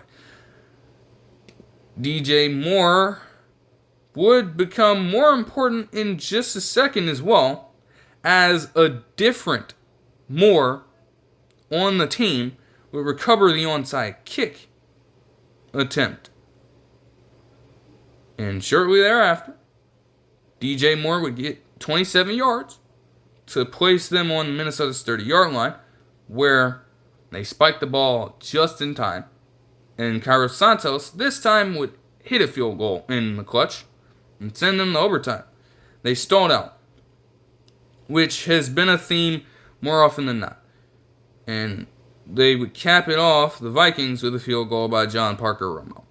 Now, again, this is a very good game by the Bears, but it's still an issue where you just aren't seeming to do enough when it counts to put yourself in the winning position, in the driver's seat, in the winner's circle.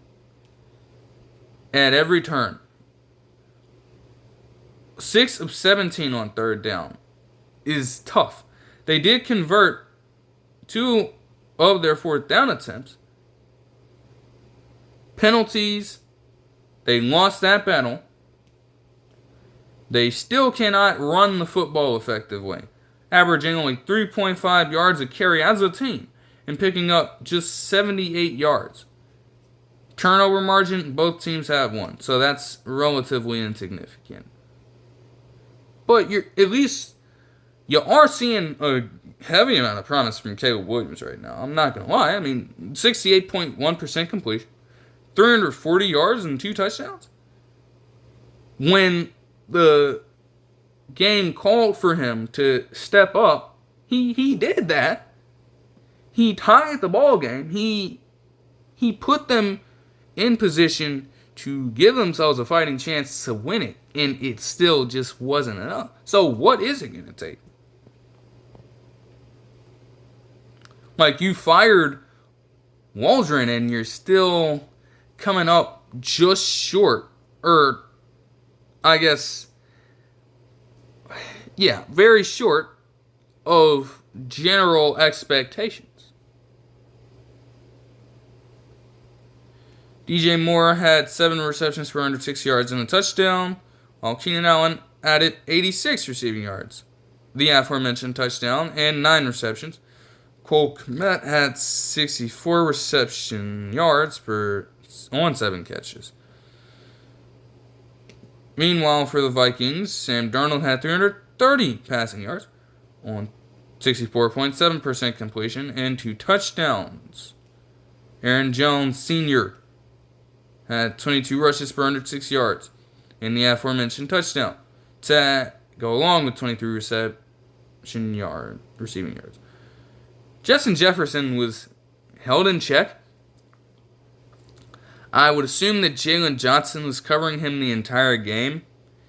And for him to have 5 targets and only 2 receptions for 27 yards is certainly revealing.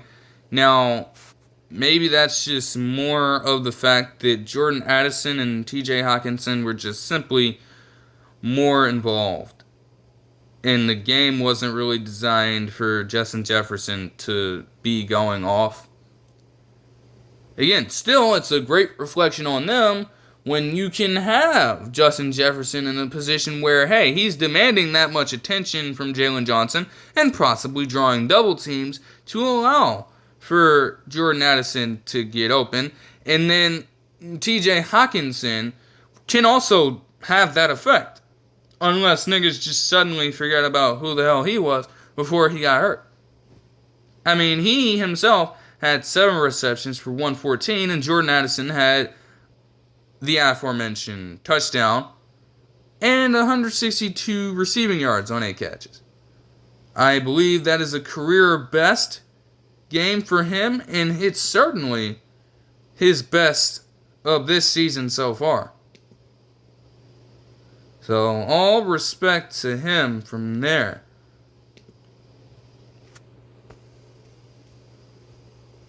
Yeah, by far career best. Yeah, you gotta love that. And they needed every ounce of it for the win. Moving on to Lions and Colts, I thought that it was going to be a bit more dominant on the Lions end. I mean, the Colts did hold them in check early, keep things a little competitive, but it still just wasn't enough. Their offense didn't have to do much, but their defense did just fine. The game after we thought that Anthony Richardson redeemed himself a little bit, he proceeds to go 11 of 28 passing and pass for 172 yards on just 39.3% completion from the fucking field. What is that? Seriously. He added 61 yards on the ground, but it didn't even matter. You didn't lead them on a single touchdown drive.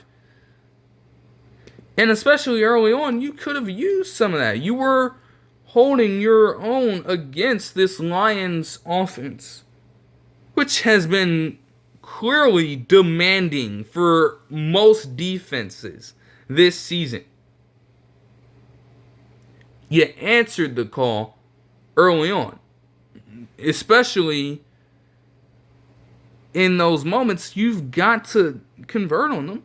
You can't just let the moment pass you by, and that's effectively what happened. Like, Jared Goff didn't have to pass for a single touchdown, and threw 10 incompletions, with having 269 passing yards. Most of the damage by the end of the game was done on the ground because, of course, the duo of Jahmyr Gibbs and David Montgomery are just that. Man, it's just tough. It's tough to game plan for. 28 total touches and 127 total yards for 3 total touchdowns with their combined efforts. Jameson Williams had 5 catches for 64, and Monroe St. Brown had 6 catches for 62 receiving yards. On the other hand, for the Colts, Jonathan Taylor struggled. Just 3.2 yards a carry and just 35 yards. 3 of 12 on third down for the Colts also will not help their cause. Like, quite literally. Not to mention that in the red zone, you went 0 of 2 and had to settle for those field goals in the first place. At the very least, you want to continue to try and make more trips to eventually convert one of these drives into a touchdown. You don't even reach that point. And you didn't turn the ball over. There were no turnovers in this game. Clean ball game. But, yeah. Oh, my gosh. Michael Pittman Jr. would have 6 receptions for 96 yards.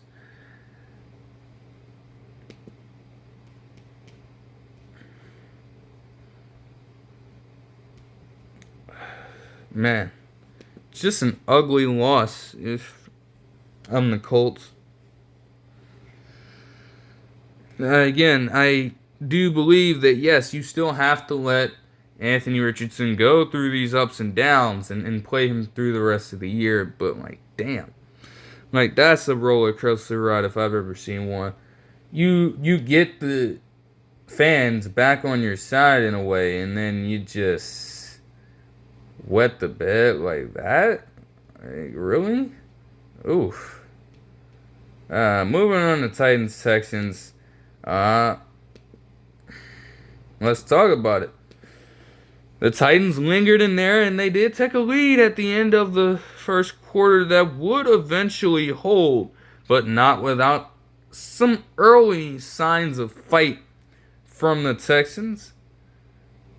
Defense forcing fumbles and stops, along with C.J. Stroud responding with different touchdowns to Nico Collins and such, before throwing interceptions. Stupid interceptions to defenders.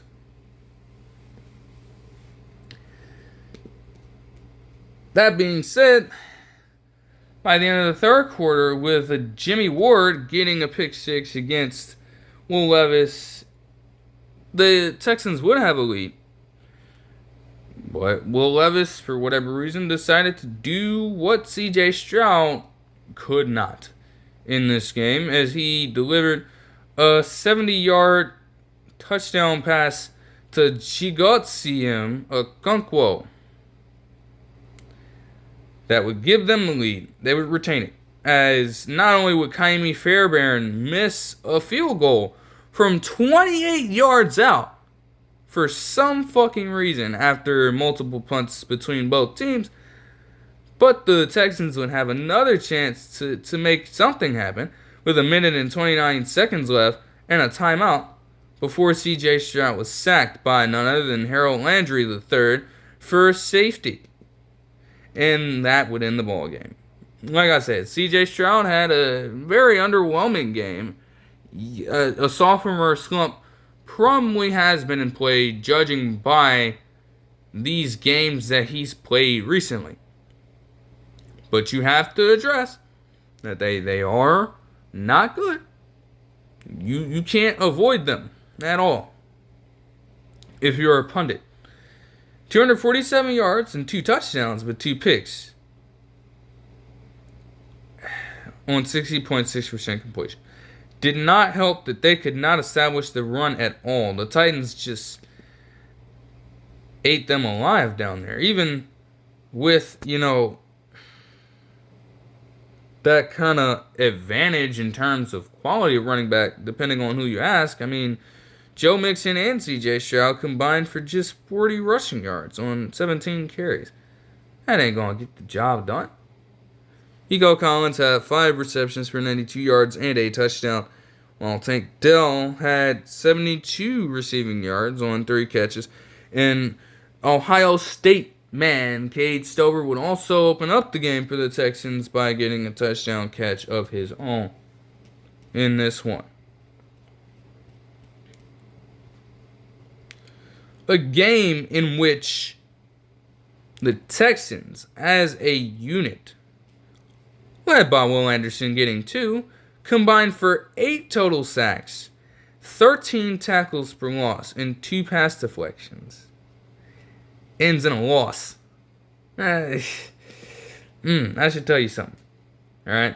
Meanwhile, for the Titans, Will Levis had 278 passing yards and 2 touchdowns with a pick on 75% completion percentage, surprisingly enough. Tony Pollard, by himself, had 119 rushing yards in the touchdown on 24 carries. Just very bad look. Calvin Ridley would have 93 receiving yards on 5 catches. The Chigozie McConkwo play would land him as the second leading receiver, and again gave them the victory. Tyler Boyd would also have 6 receptions for 55 yards, and Nick Westbrook-Akina would catch a touchdown pass from Will Levis as well to go along with 48 overall yards and 2 catches.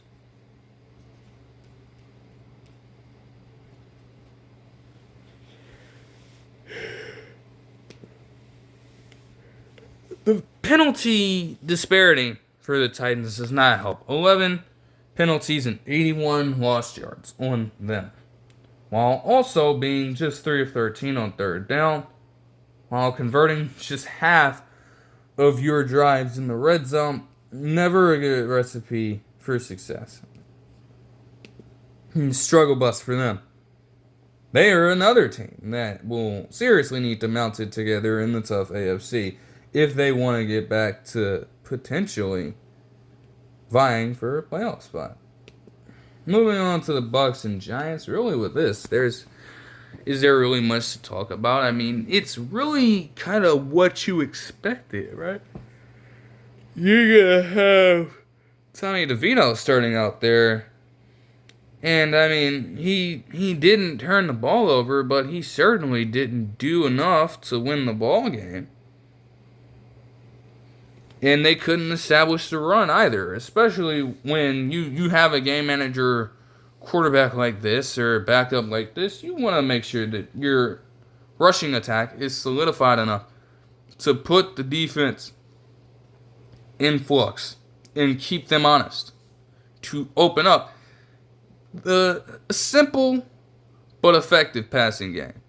And that did not happen.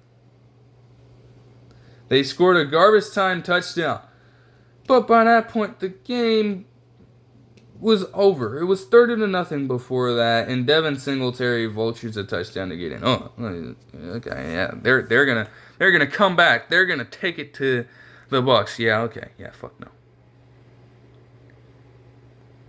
You couldn't win the time of possession battle, as Tampa Bay had it for damn near 34 minutes.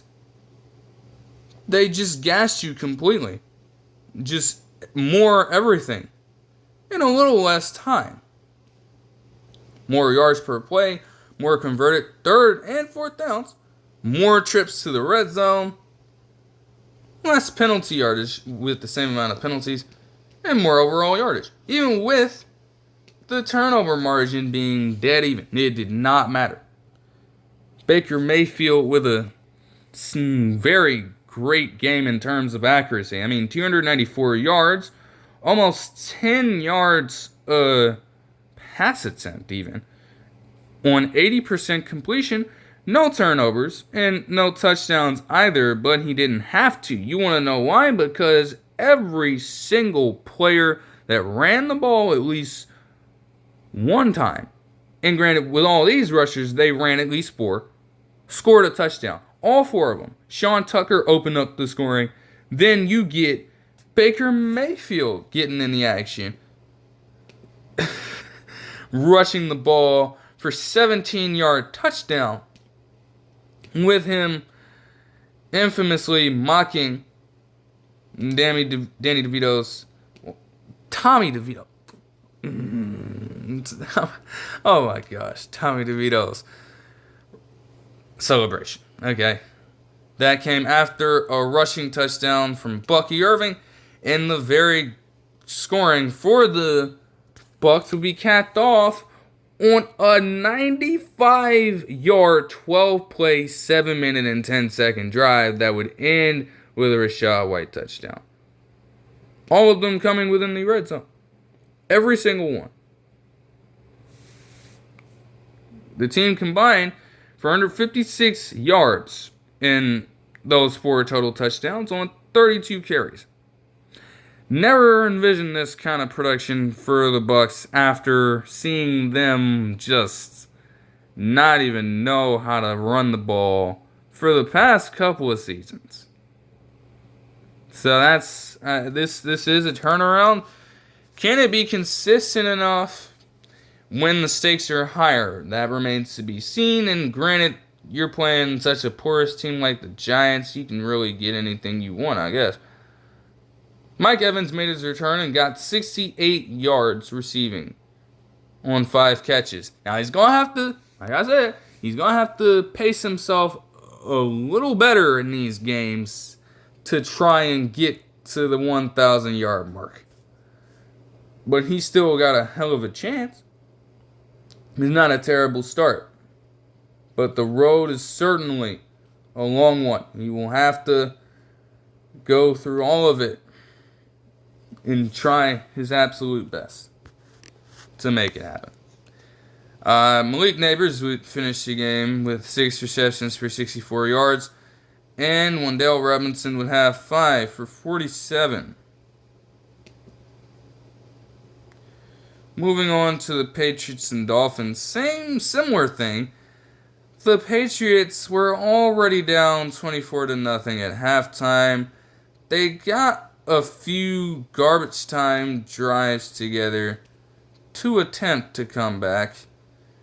I mean, Austin Hooper is back in the mainframe, I guess. A 38-yard touchdown from Drake May to open up the scoring in the second half. And then you had Christian Gonzalez recover a fumble for a touchdown with a successful 2-point conversion.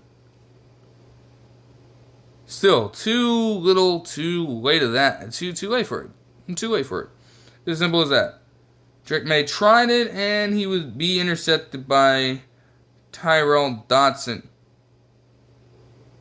who the Dolphins, managed to pick up, because if you don't remember, the Seahawks cut him to save space. They made that move very quickly, and the former Seahawk doing former Seahawk things. A field goal would be scored by the Dolphins before the game would end exactly like that with a 34-15 score. Drake May would have 222 passing yards, and a touchdown, and an interception. They still do not really have it all together in the run game. When you have Ramondre Stevenson, rushing for 13 yards and 8 carries, and all of the running backs combined tallying 15 total carries and just 64 yards. Scratch that. 15 total carries and 59. Not necessarily the best. Not at all.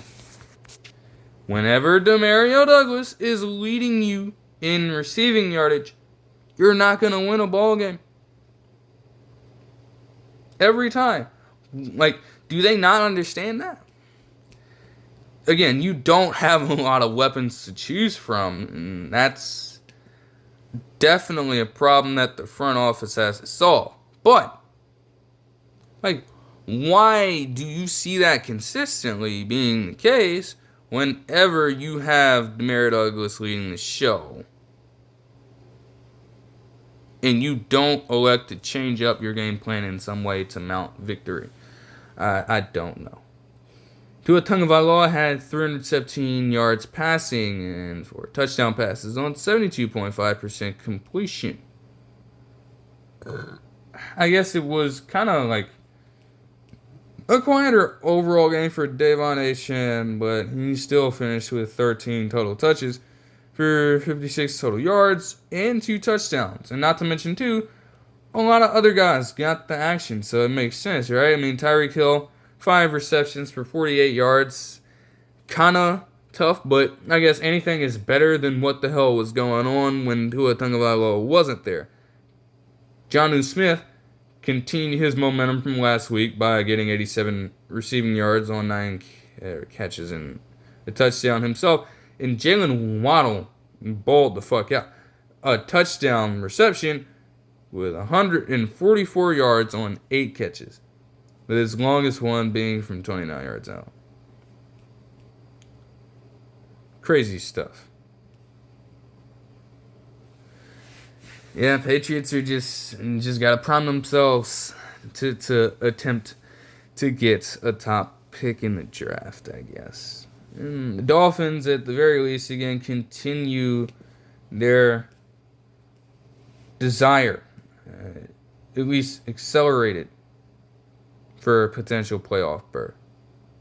They sit at 5-6, and honestly, when you look at the division, I mean, they are second behind the Bills. They probably will not catch them. Even if they did, they've already lost a game to them this season. And then they lost to them again. The tiebreaker would be there either way. Both of them happen to be with Tua, granted. Right? But, you lost 31-10 against them.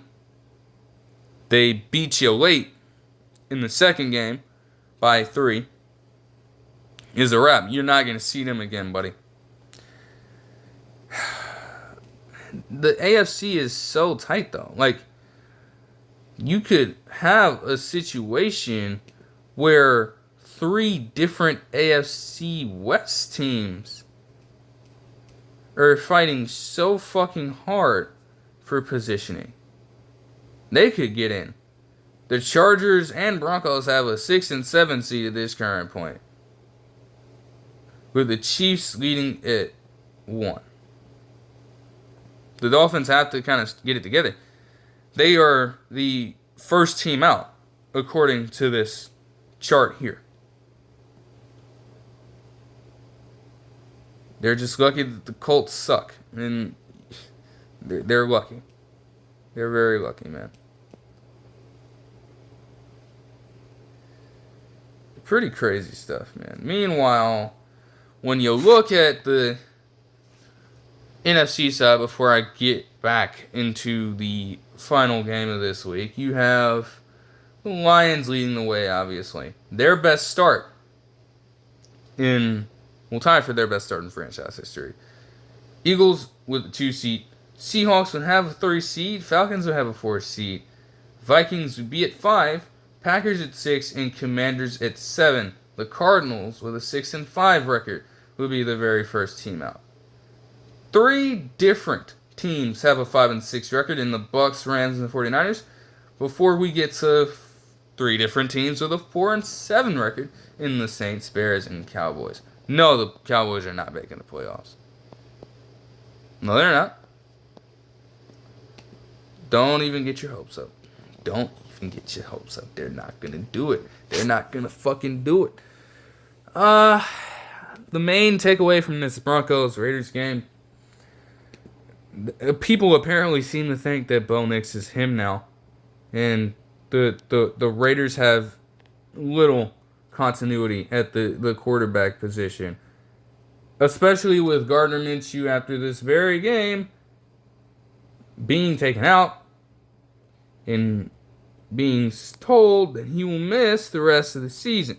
At least the general fan base has been informed, because he broke his collarbone in this one. He finished his game with 230 yards passing, a touchdown, and an interception. Again, not too much to necessarily, The Raiders have a litany of problems. To say that Gardner Minshew II is the reason why they're losing ball games, at least all the time, there have been some games where he has played atrocious. But to say that he is the reason for a 7-game losing streak, the sole reason, is bold, to say the very least. Raiders are so bad, they had to get into desperation mode early on. They get a 34-yard pass attempt by A.J. Cole III, the fucking punter, on a fake punt early in the game to extend a drive. It's like, what the fuck? Like, you're that desperate.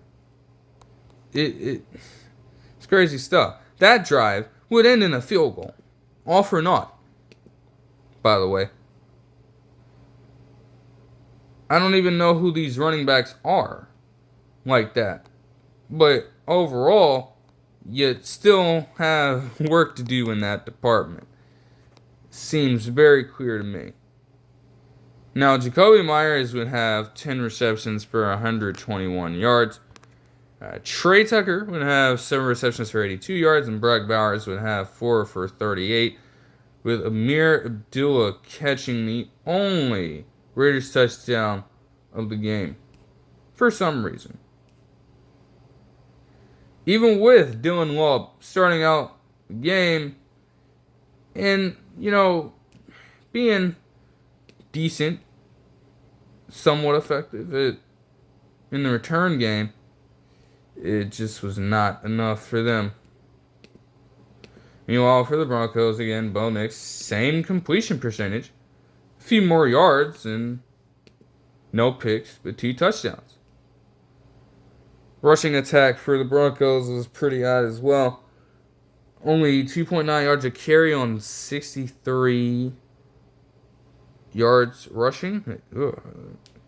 Yikes. Just yikes, man. Cortland Sutton would have 97 receiving yards and 8 receptions with 2 touchdowns, and Davon Vele would have 80 receiving yards on 6 catches. Alright, that will do it for all of the game action. That took a lot longer than I expected. Wow. There are some general developments that have happened recently that I have to get into. So, let's do it.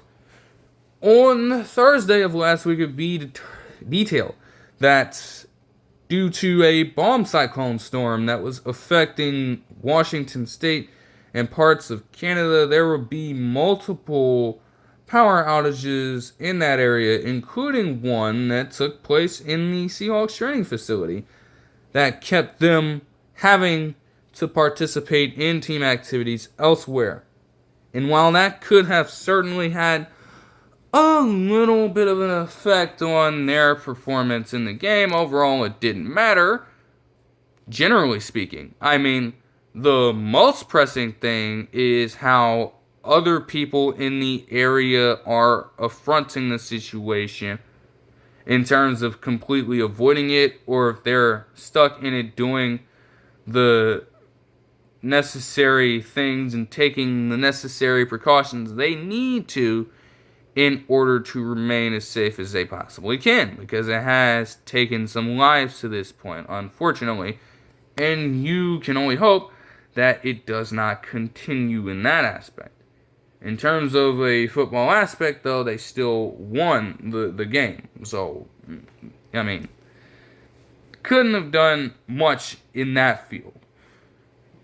On Friday, it would be detailed that Daniel Jones would be released by the Giants, and though I couldn't believe it, it would actually be detailed that he asked for his release, according to multiple NFL insiders.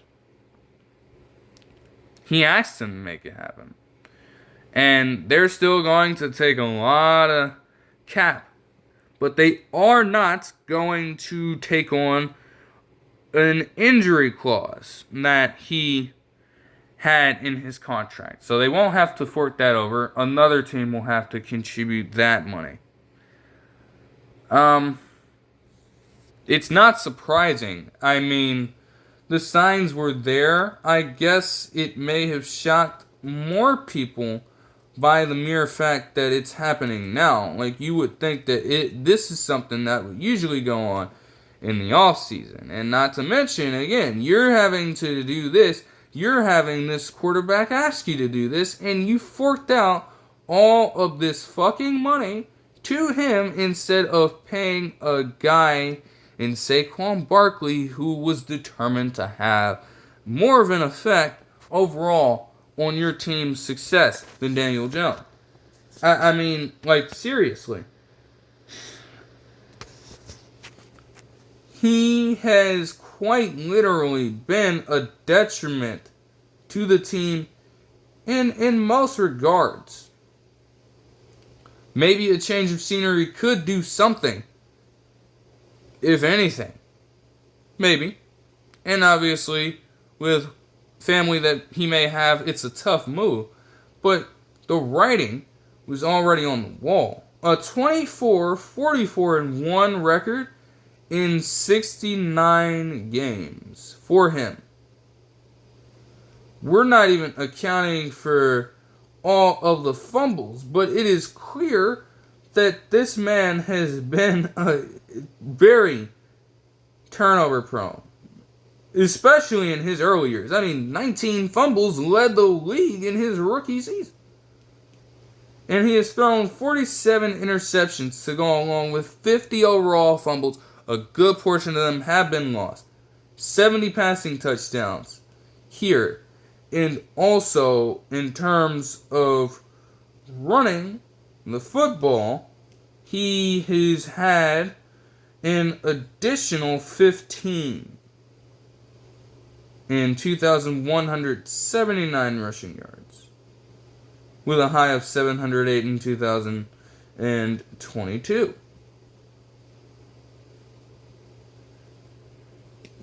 Like, I don't know. I don't know what made them decide to keep him for that long. I'm not really seeing it. I don't know. I can't say. Rumors are going around that teams are blowing up different phones to try and inquire about his availability, and people are rumoring that the Cowboys could pick him up.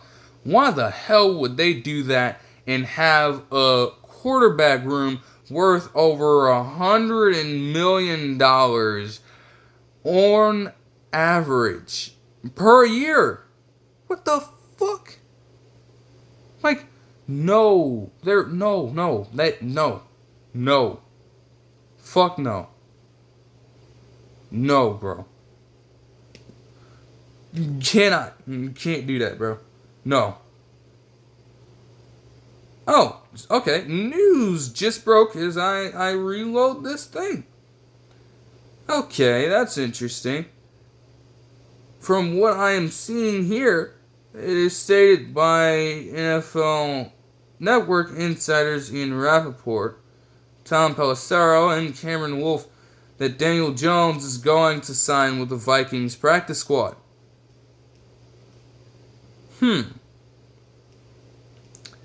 That is certainly interesting. That makes for an interesting quarterback room in Minnesota. Just looking at it with a live reaction here, I mean, I don't know, you have Sam Darnold right now. I guess things are trending J.J. McCarthy's way for a little bit of time before he got injured, and then I believe you have Nick Mullins in there as well. So, yeah. Interesting work. Alright. In other news here, Jabril Peppers would be removed from the commissioner's exempt list after being placed on there in October for the crazy just, I can't even really explain the situation in full. And just know that he was alleged to have committed violence against his spouse and alleged to have fucked around with a few different substances. Let's just put it like that. I can't tread into that territory on here, man. They're gonna. I can't do it. But look, he's back. He'll be able to play. He will still have to appear in his trial that is set to begin on January 22nd as it pertains to this overall matter.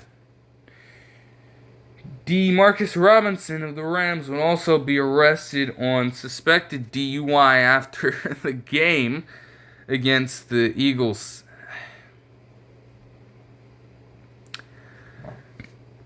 I would hope that nothing drastic is going on there. You just want players to be smarter behind the wheel. Like, seriously. You hear this story too many times. You hear it too much. So you don't want the worst to happen. In the same lights, it feels like Saquon Barkley just had every single player on that team going through it. I don't know. But that'll do it for this very lengthy one. I hope you guys enjoyed the video. And I will see you guys in the next video. Peace.